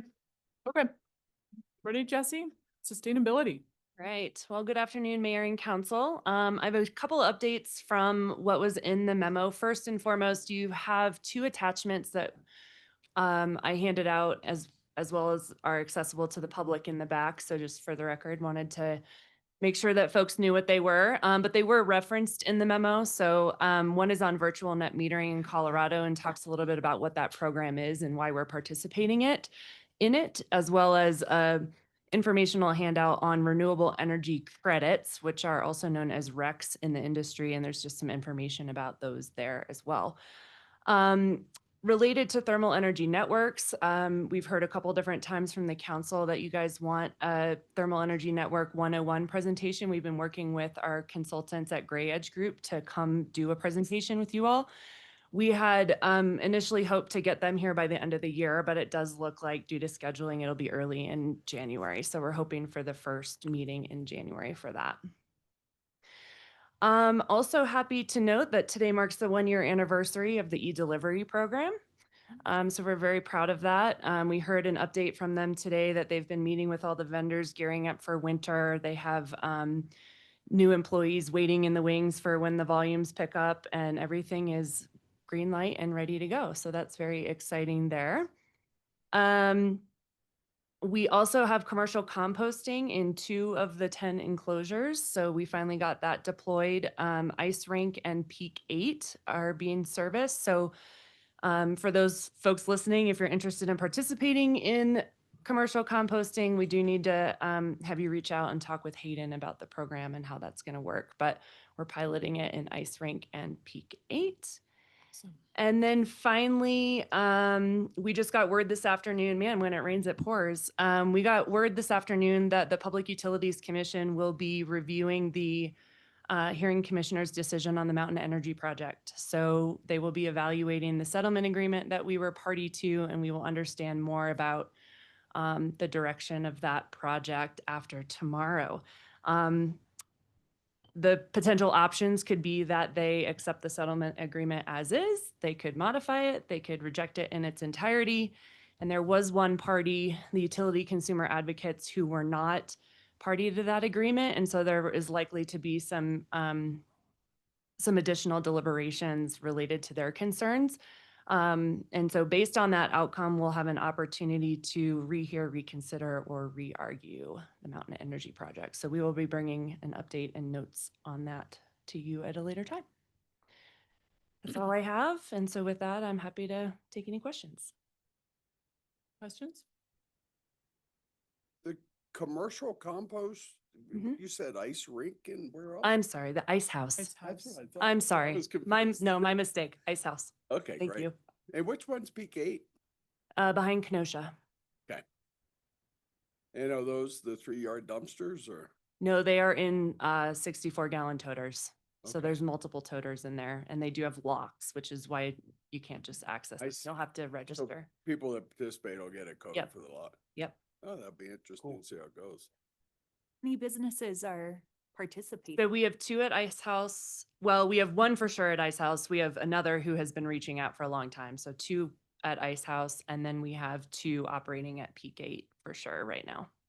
Great. Do you mind sharing who they are, just so we get input from them? Yeah, so we have Whiskey Star and Blue Stag, and then Clint's and Radicado. Awesome. Mhm. And I've heard great feedback from Clint so far. Great. Yeah. They were a late addition, but they came on really fast. So it's good. That's cool. Jesse, at the Restaurant Association meeting this month, there was a lot of desire to continue to look into 106 West taking grease cubes back to their facility, especially from the core.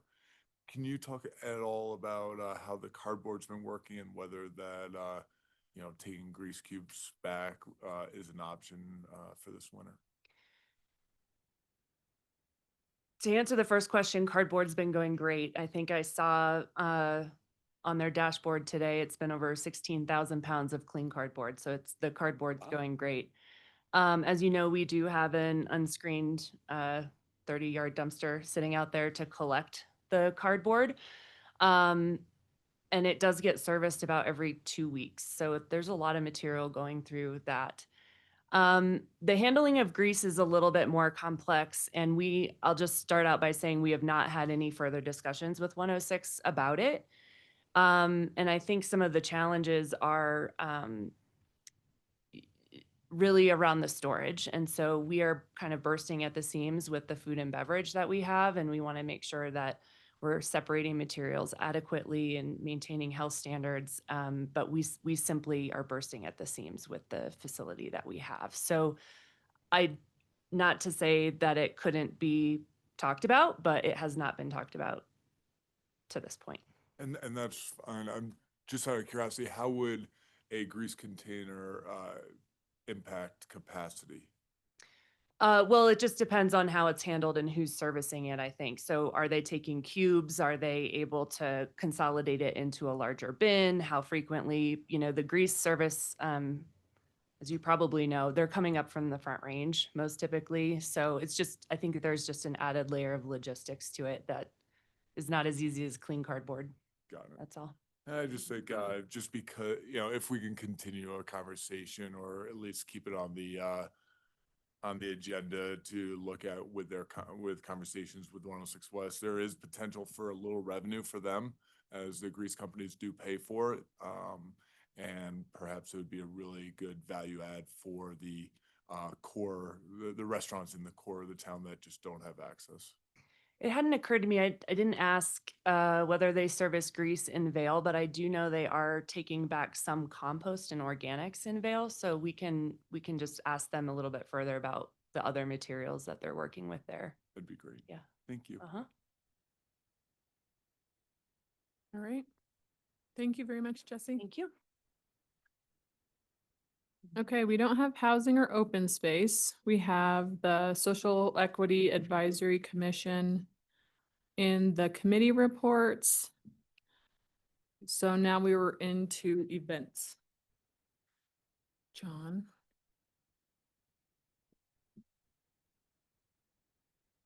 Good afternoon, Mayor and Council. You have the memo and the minutes in front of you. I do want to mention that there's some traction on an additional drone show potentially for 4th of July, some heavily discounted. We're not paying for the first one, but there's some option and Brett Create is taking the lead with that. So hopefully some more information next month. But any questions on what you have in front of you? John, did any decisions get made on global fire? I know that Sarah felt like it was a determination on time of year had to be made pretty quickly. To my understanding, a decision has not been made on that date yet. I don't know if Lucy's in here, but as of Friday,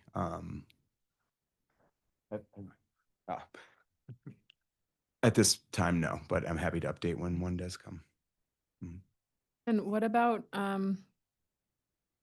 Rockstar? Is this where we're talking about that?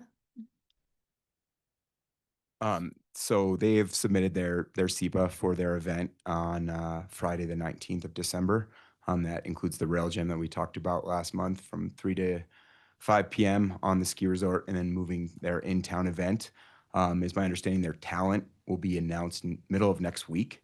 So hopefully that creates a nice buzz, and their desired location is Blue River Plaza for that.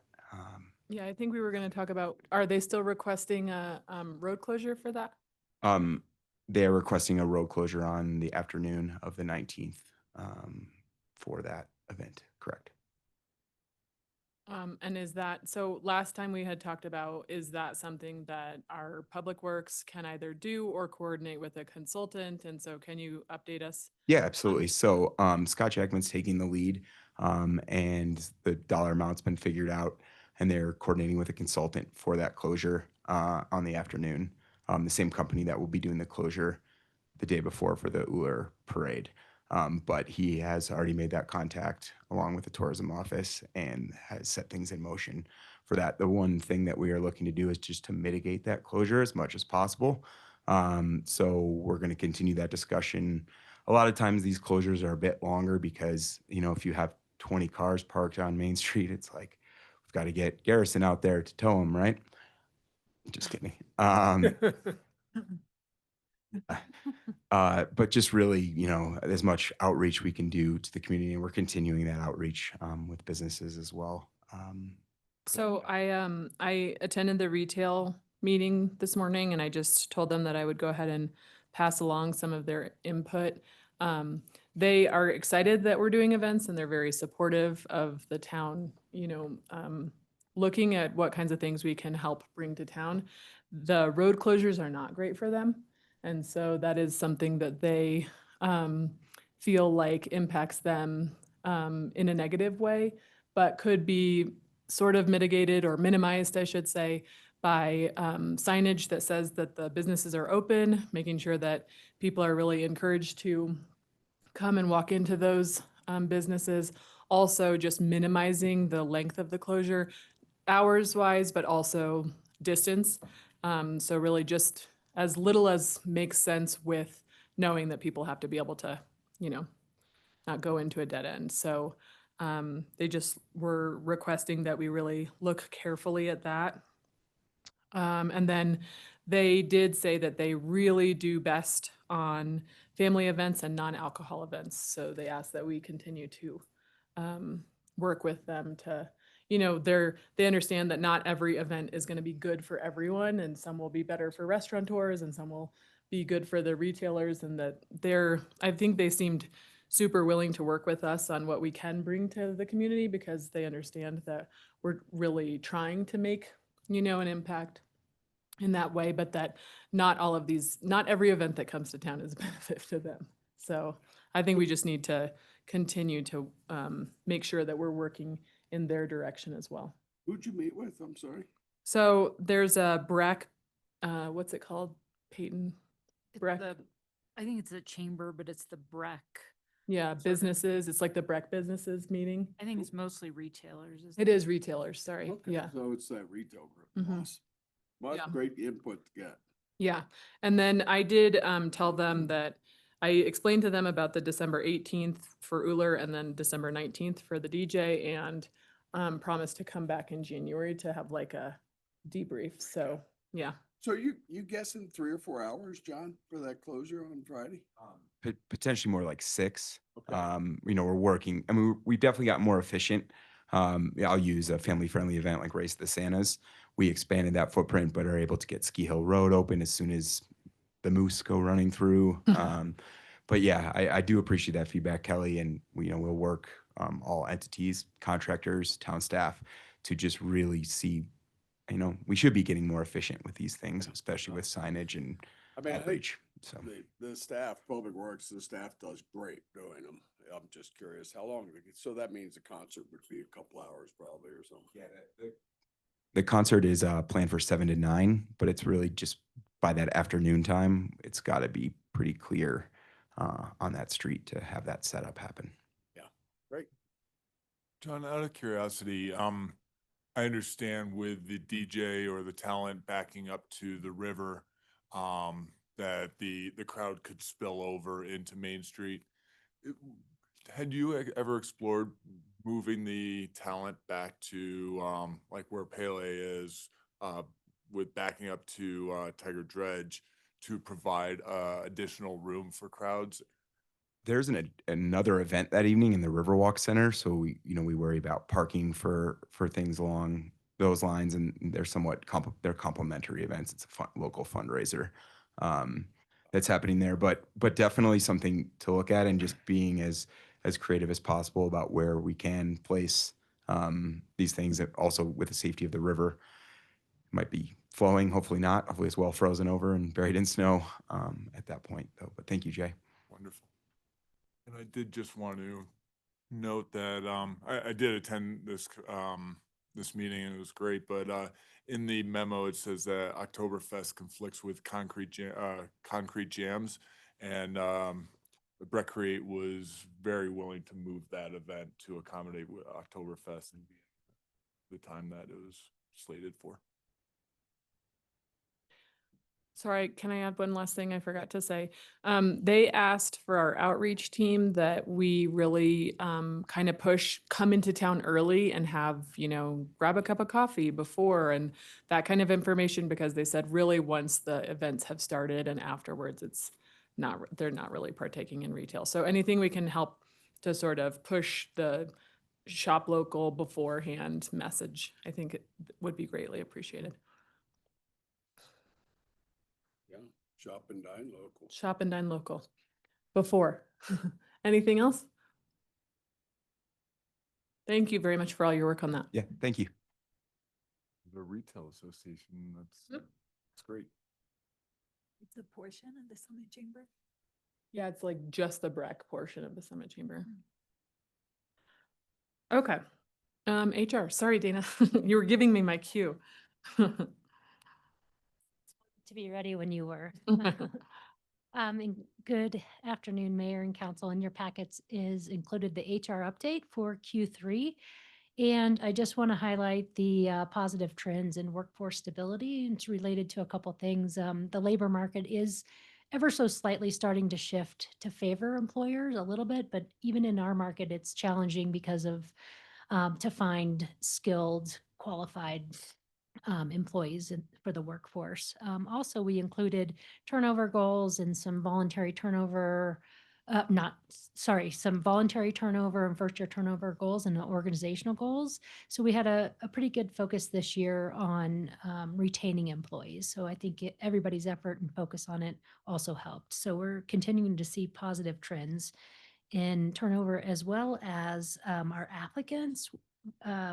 In the packet, just to highlight, we've processed 1,592 applications this year so far. So, yeah. Been busy. Yeah, it's great. Any questions? Good numbers. Yep. Great job, Dana. Thank you. Okay, the golf season recap. Grant, come on down. Mm-hmm.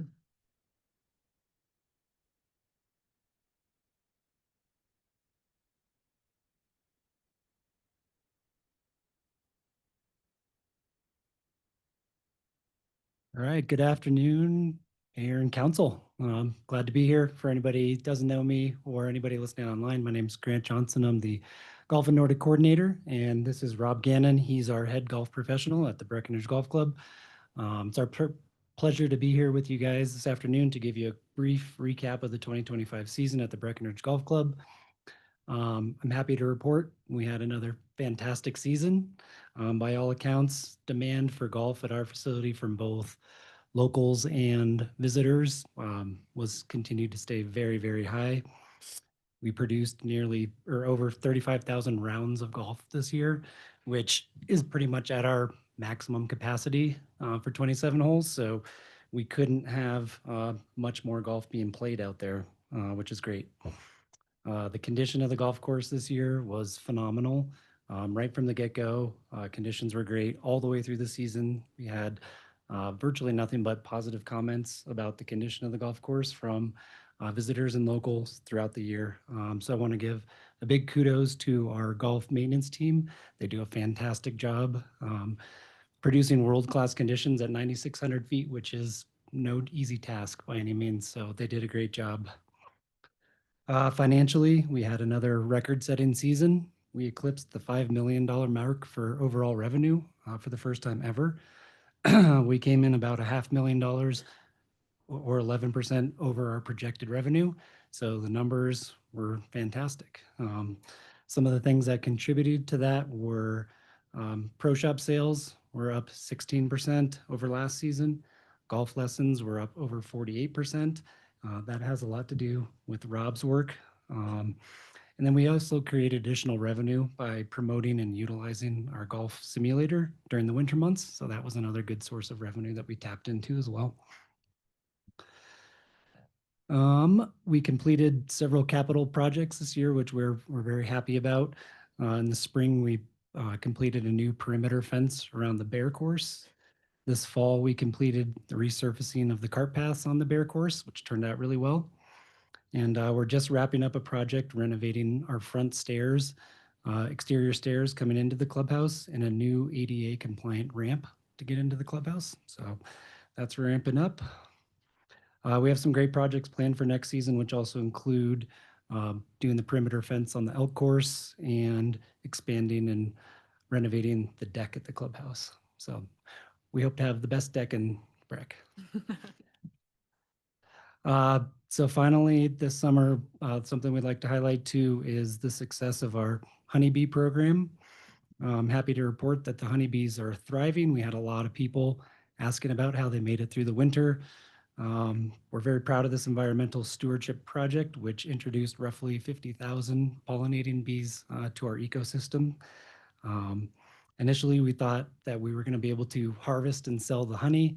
Unfortunately, with our very short season, 4 months just isn't enough to be able to do that. We were planning on selling that in the clubhouse, but so really we were able to harvest a very small amount, and the bees need the rest of it to overwinter.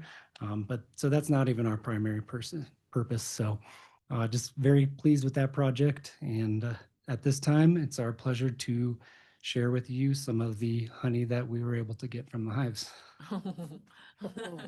Sorry, everyone. That's amazing. Very limited quantity.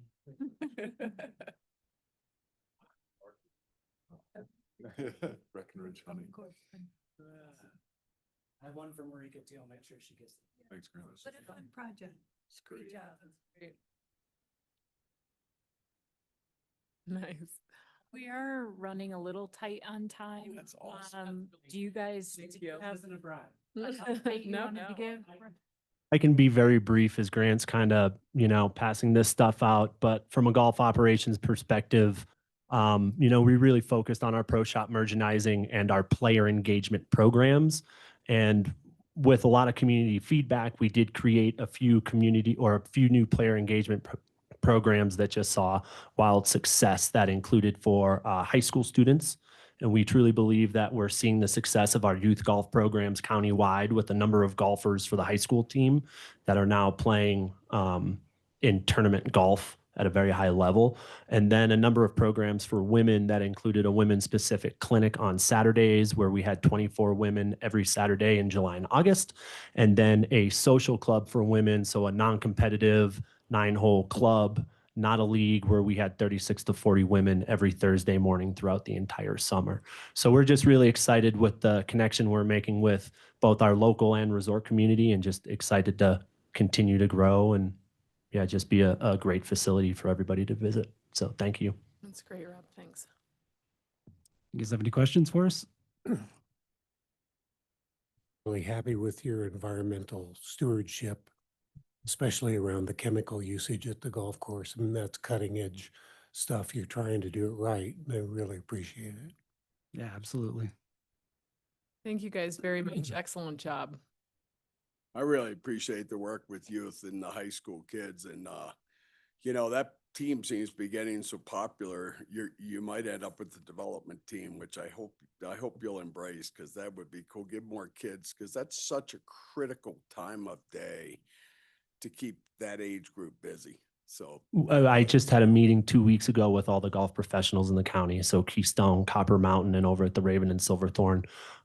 There's over 180 kids that are looking for the opportunity to play golf in the county. And so all the golf courses in the county, we're currently working together to figure out, to make sure that, every kid that wants to participate in golf in Summit County has that opportunity. And certainly Breckenridge will be a part of that.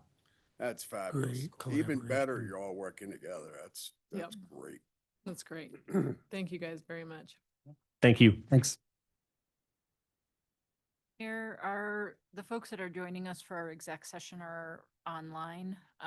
So if you're okay with it, we're going to push the audit conversation and the town commission conversation until the next meeting. And we will need to move into the lower level conference room for the exec session. Okay. So I sent you a script, Kelly, and then I realized that we're gonna have to do it all together anyway. So Okay. if I can get a motion under 24-6, 4024 B, E, and F to discuss litigation and negotiations and receive legal advice related thereto regarding the Uller Building and the town versus MW Golden et al. We are going to be consulting with our outside counsel regarding that mediation that's upcoming. And then the second part of our executive session tonight is going to be for my review. So it's for personnel matters under 246402-4F.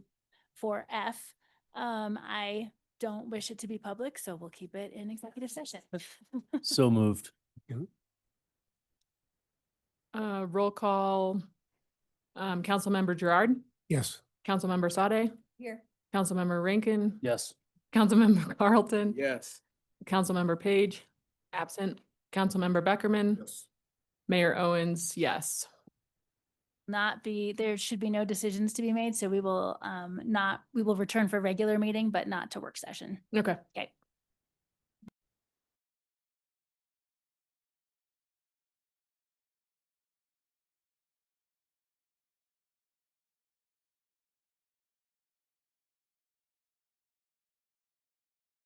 I'm going to call the town council regular meeting for November 11th, 2025 to order. Roll call, please, May. Marika Page. Said Dick Carlton, Here. Steve Gerard, Here. Carol Sade, Here. Jay Beckerman, Present. Todd Rankin, Here. Mayor Kelly Owens. Here. I just wanted to start tonight recognizing that it is Veterans Day. We may have some I know we have a few veterans here. Just want to thank you for your service and your bravery and your sacrifice. And we certainly believe that it's worth fighting for. So I want to thank you all who have served. Just take a second to recognize anyone. If you could stand. If you don't want to, okay, fine. We'll just clap for those.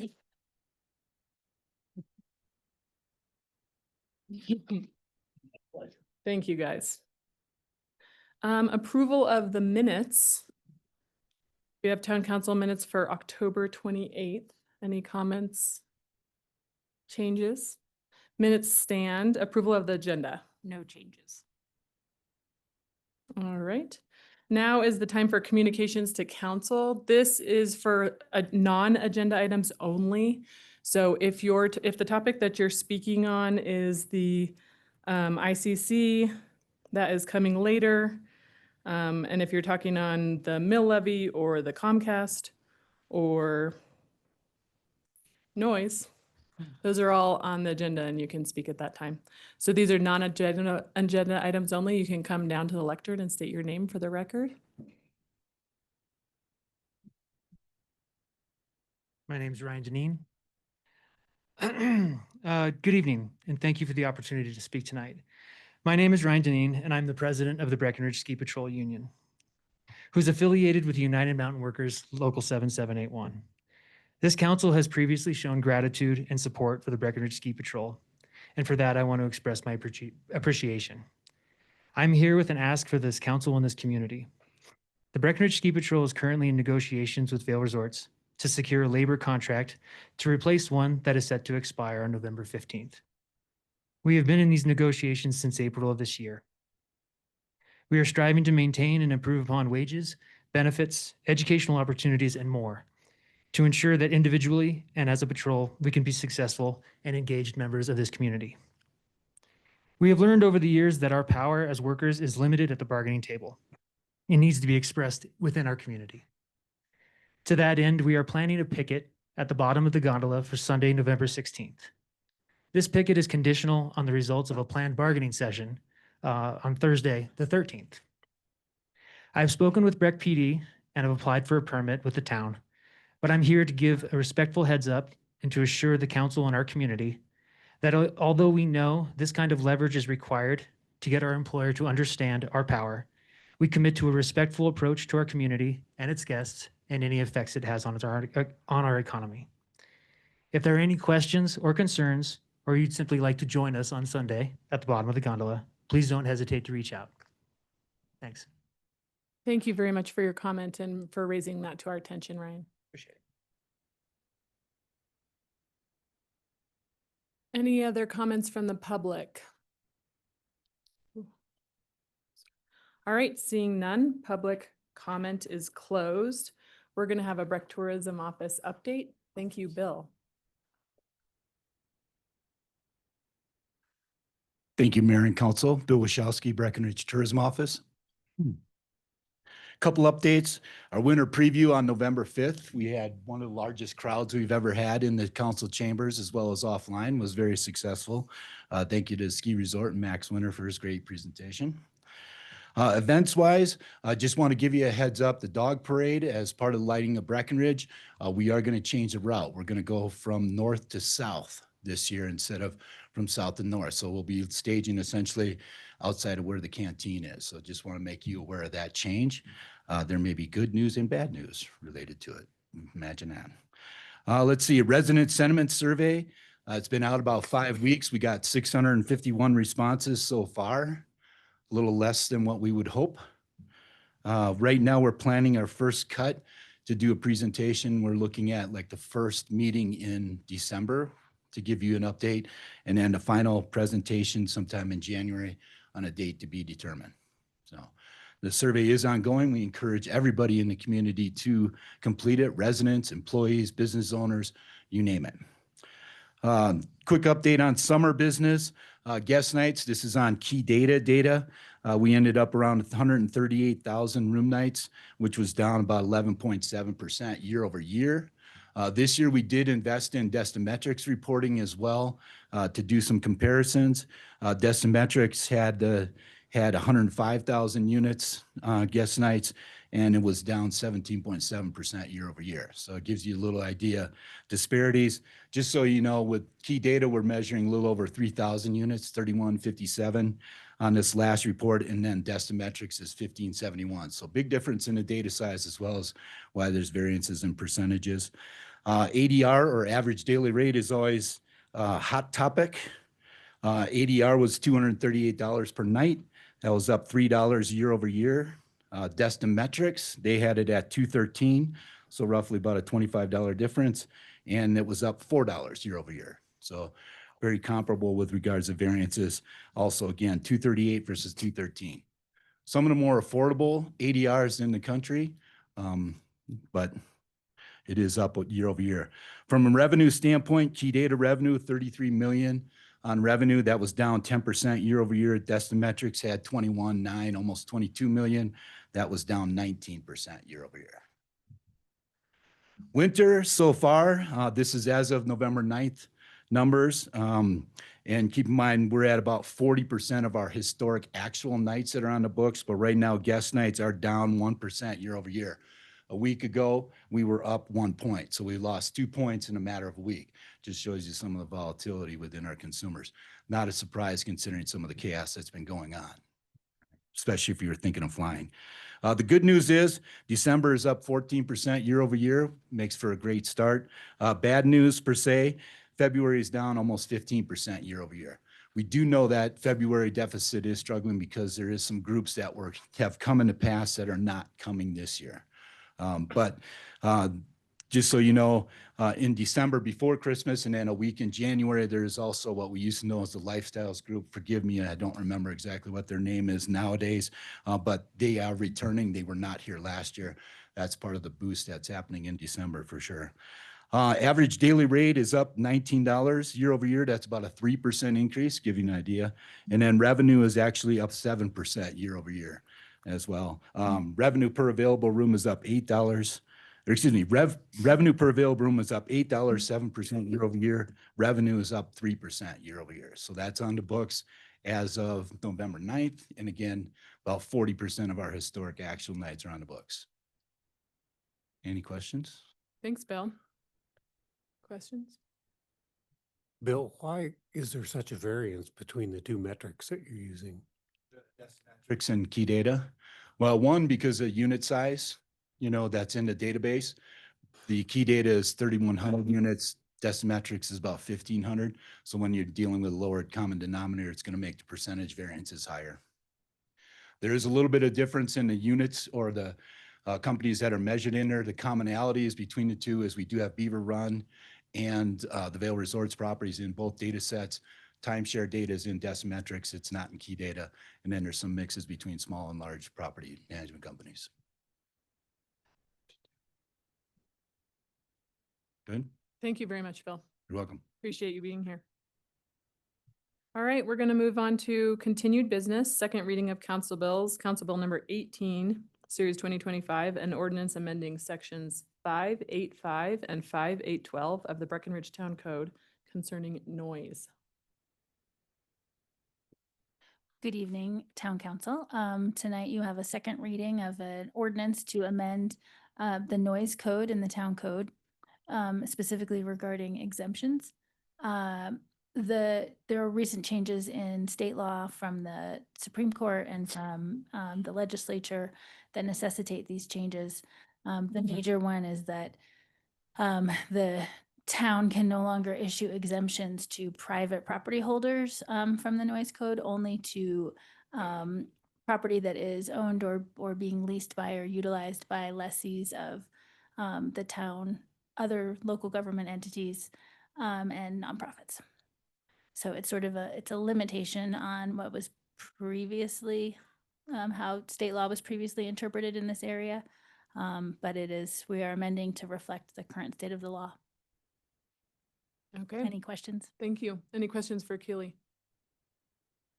Any comments from the public on Council Bill number 18, Series 2025? Seeing none, public comment is closed. Can I have a motion? I move that we pass Council Bill number 18, Series 2025, the title of which has been read into the record. Second. Further discussion? Roll call, please, May. Councilmember Rankin, Yes. Councilmember Carlton, Yes. Councilmember Beckerman, Yes. Councilmember Page is absent, Councilmember Sade, Yes. Councilmember Gerard, Yes. Mayor Owens. Yes. Moving on to Council Bill number 19, Series 2025, an ordinance approving a lease with Comcast Cable Communications Management, LLC, for a cable and broadband communication signal processing and transmission facility. Good evening, Mayor and Council. Presenting for second reading the renewal of a 10-year lease with Comcast Communications for a head-end facility at 524 Wellington Road. The renewal has a rent increase from $3,300 to $5,700 per month with 5% annual escalations. Staff's recommendation is approving this on second reading. Any questions? Thank you, Chris. Questions? All right, any comments from the public on Council Bill number 19? Seeing none, public comment is closed. Can I have a motion? I move that we pass Council Bill number 19, Series 2025, title of which has been read into the record. Second. Any further discussion? Roll call, please, Meg. Councilmember Sade, Yes. Councilmember Rankin, Yes. Councilmember Page is absent, Councilmember Carlton, Yes. Councilmember Gerard, Yes. Councilmember Beckerman, Yes. Mayor Owens. Yes. Council Bill number 20, Series 2025, an ordinance setting the mill levy within the town of Breckenridge for 2026. Kyle, that's you. Good evening, Mayor and Council. My name is Kyle Griffin. I'm your Revenue Compliance Auditor here in the Finance Department. I'm pleased to present the second reading of Council Bill 20, 2026 Property Tax Mill Levy of 5.07 mils. I have nothing further to add on top of the memo and bill itself, but I'd be happy to answer any questions that Council may have. Thank you very much, Kyle. Any questions? It's from the public on Council Bill number 20, Series 2025. Seeing none, public comment is closed. Can I have a motion? I move that we pass Council Bill number 20, Series 2025, title of which has been read into the record. Second. Any further discussion? Roll call, please, May. Councilmember Beckerman, Yes. Councilmember Sade, Yes. Councilmember Page is absent, Councilmember Gerard, Yes. Councilmember Rankin, Yes. Councilmember Carlton, Yes. Mayor Owens. Yes. That's right. All right, moving into new business, first reading of Council Bill Series, Council Bill number 21, Series 2025. I'm off to a great start.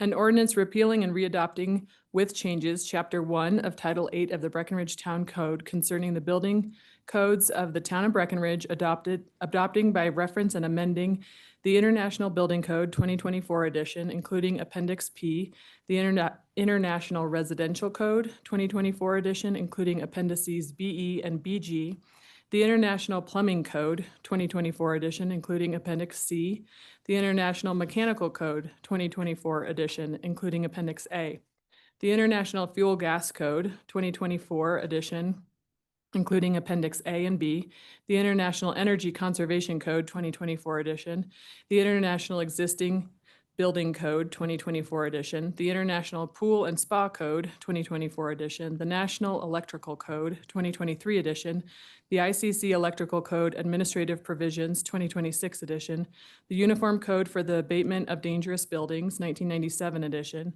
the Colorado Wildfire Resiliency Code 2025 edition, the Colorado Model Electric Ready and Solar Ready Code 2023 edition, adopting by reference without amendments, the International Fire Code 2024 edition, including Appendices B through Q, and the ICCA 117.1 2017 Standard for Accessible and Usable Buildings and Facilities 2017 edition.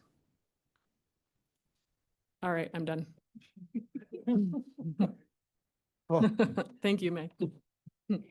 Council, Rick Fout here, Chief Building Official, Town of Breckenridge Building Division. We are here for the first reading to readopt the 2024 International Code Council's well-established library of codes, plus two others that are new.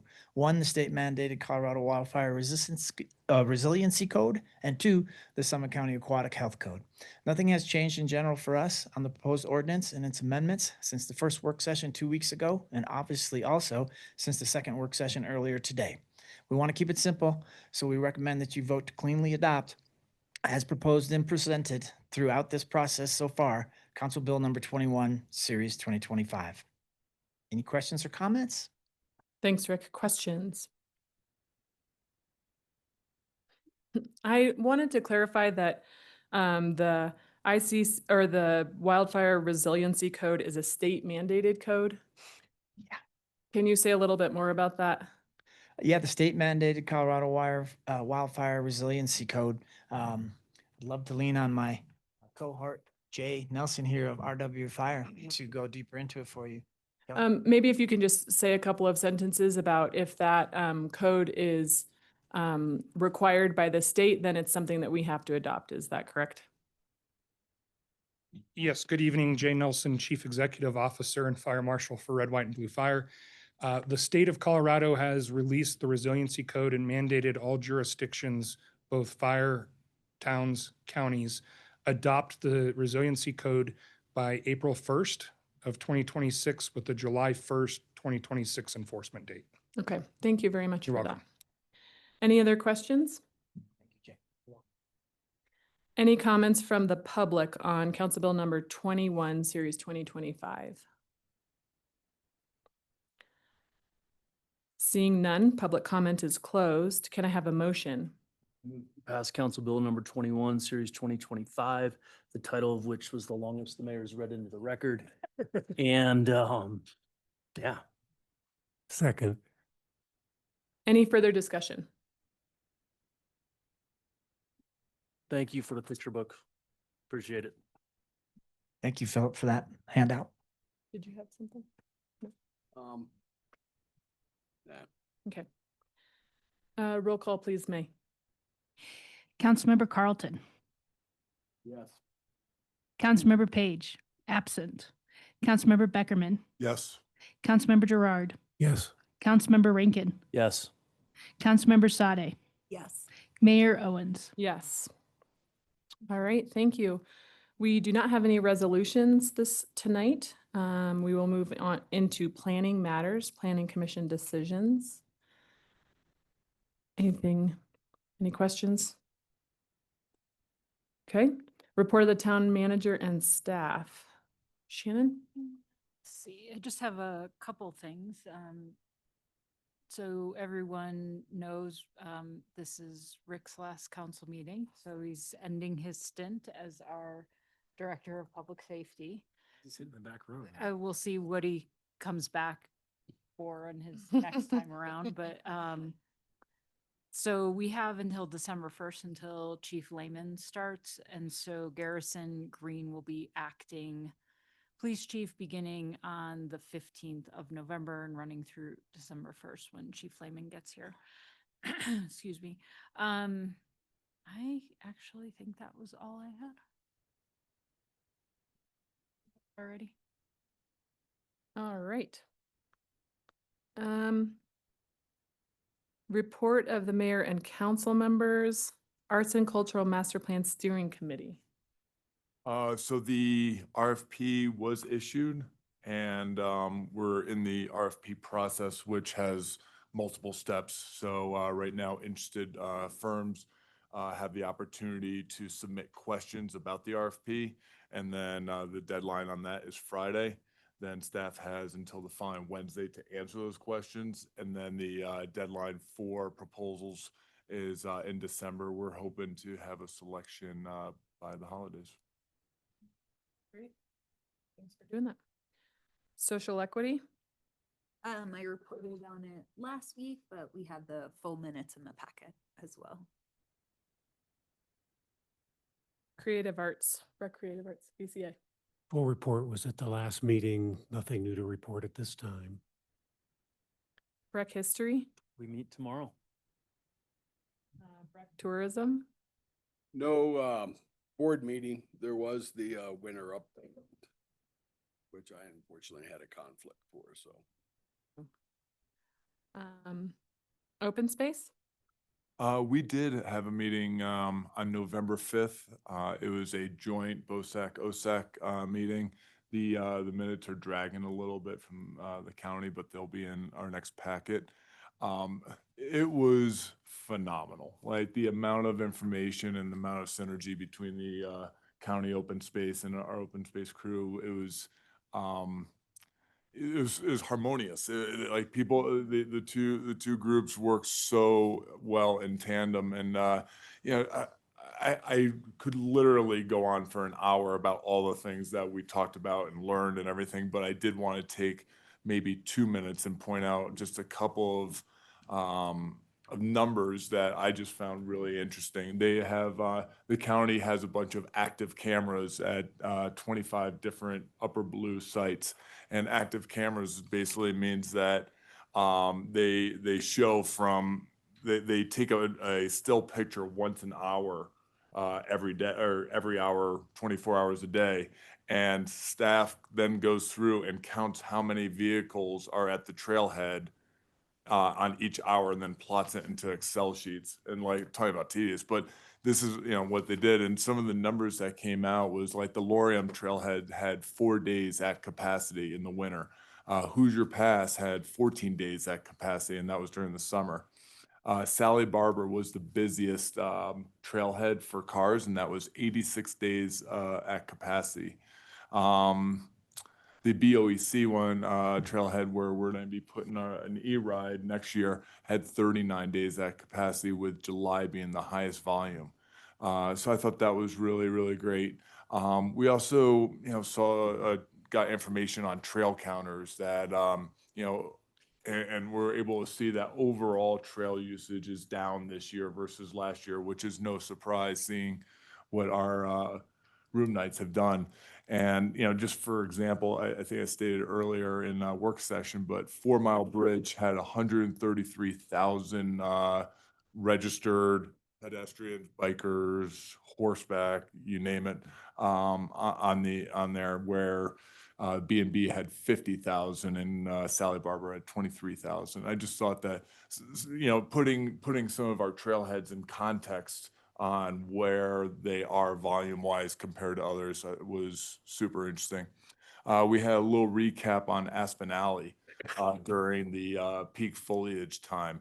And we found that 20% of all the users on Aspen Alley during that 3-week stint, 20% were mountain bikes and 80% were peds. And we saw that like on the peak Saturday, we had 290 users per hour on Aspen Alley. So it definitely got its usage, and, you know, the lessons were really that, you know, the parking is something that that is the biggest challenge.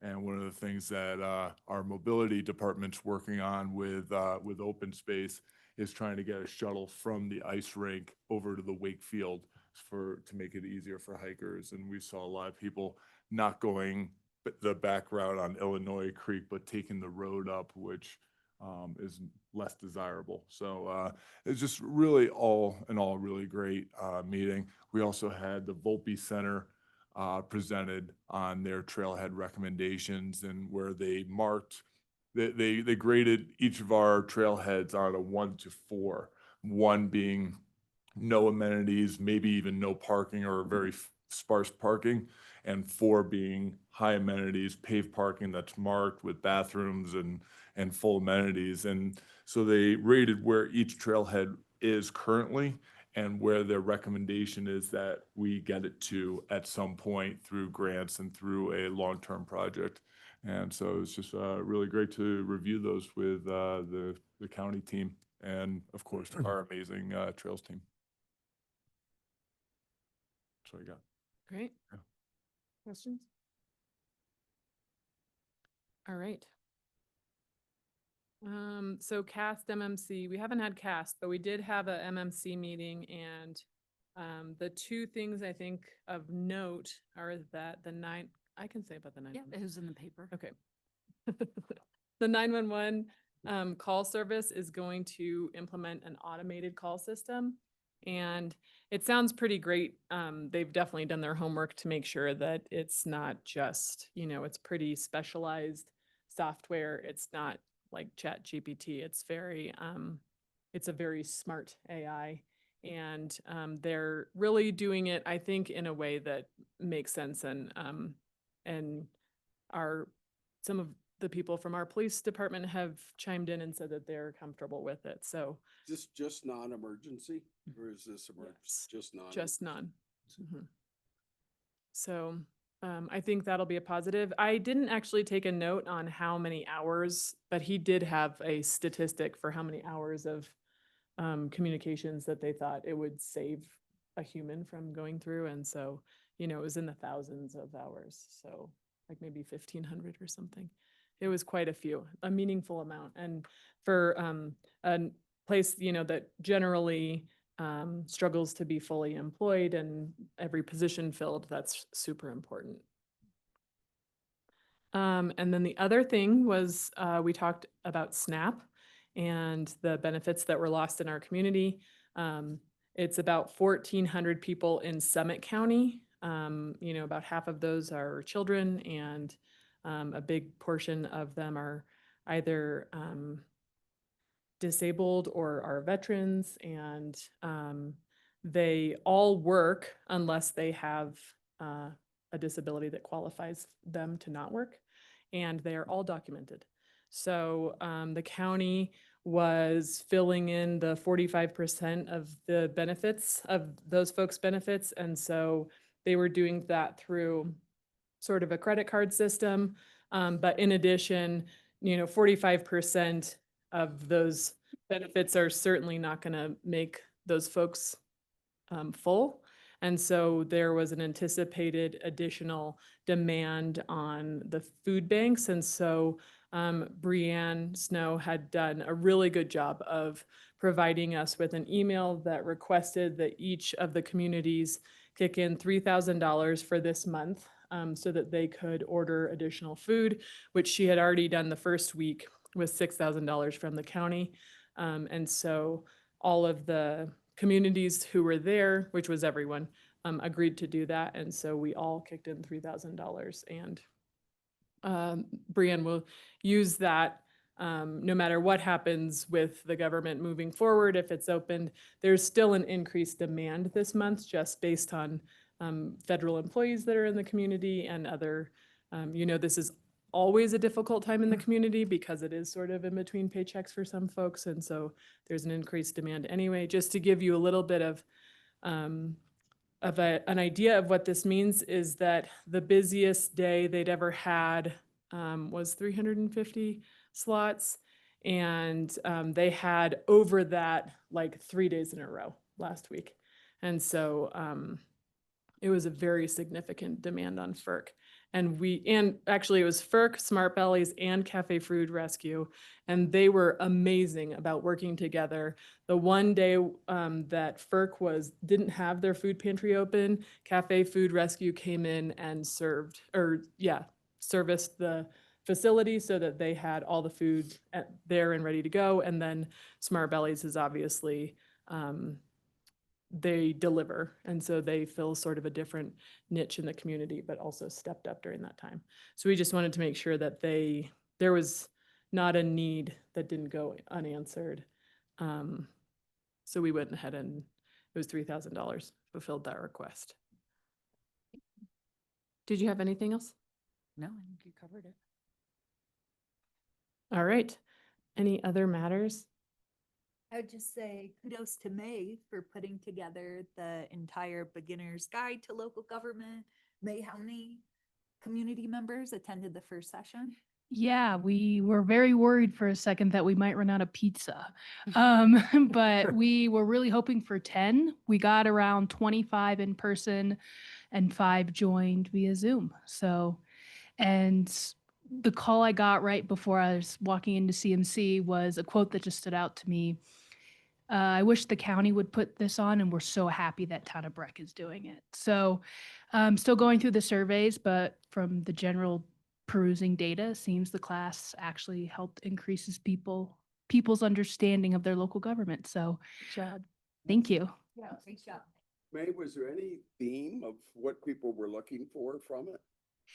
Yeah, I think the general understanding is, so how we kind of picked our classwork to begin with was honestly questions we get a lot at town hall, and that's kind of how we picked it.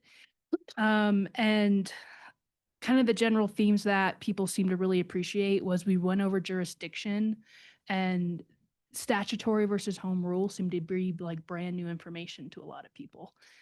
Same with mayor council versus council manager. So so I've only perused some of the survey, so I don't want to give you misinformation, but it does seem that people want to come back, and it has been increasing their general knowledge. So did that answer your question? Yes. Awesome. That's fantastic.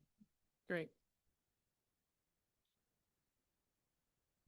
I want to point out that the Colorado House of Representatives awarded a very prestigious award, a Richard Ayers Award for distinguished service. And the recipient was our own Dick Carlton. It was the Restaurant Association. Isn't that what I said? Oh, is that the? And Julie McCluskey was able to present that to Dick, and I think that is a huge achievement and deserves a lot of recognition for his distinguished service. The award is awarded annually to one outstanding restaurant operator in Colorado and is considered Colorado Restaurant Association's highest achievement.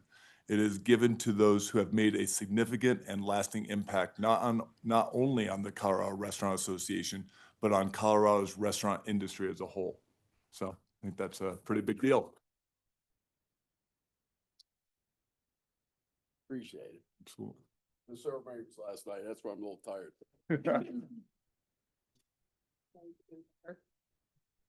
Any other matters?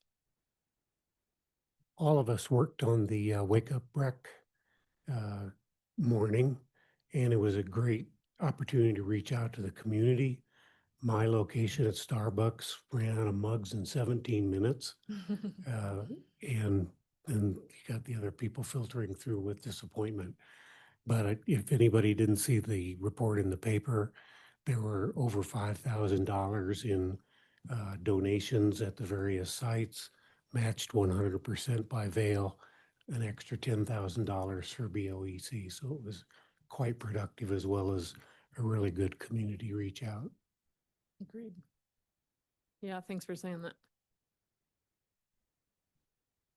I'd say lastly, I think we've had a lot of opportunities, and I don't think I have ever gotten it correct, but want to recognize Rick for all of his contributions to this town over the years and coming back in special forms and helping us out. And No matter what he's done for the town as chief of police, assistant town manager, special projects manager, or acting chief position, the impact that he's had on a lot of our lives. And, I can speak for myself over the last 20, 23 years as a mentor and someone that has been a guiding light. I just want to appreciate and recognize you for all your efforts and wish you the best of luck in your endeavors.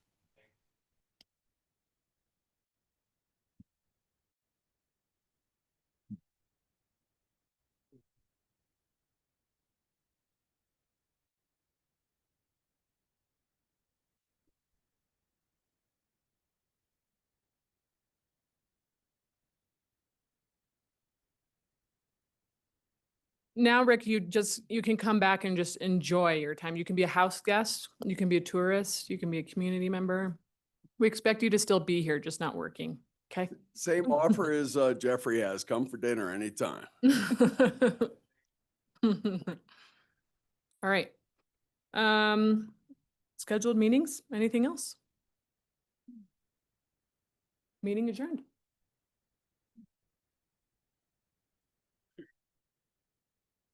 Don't leave before you get a hug.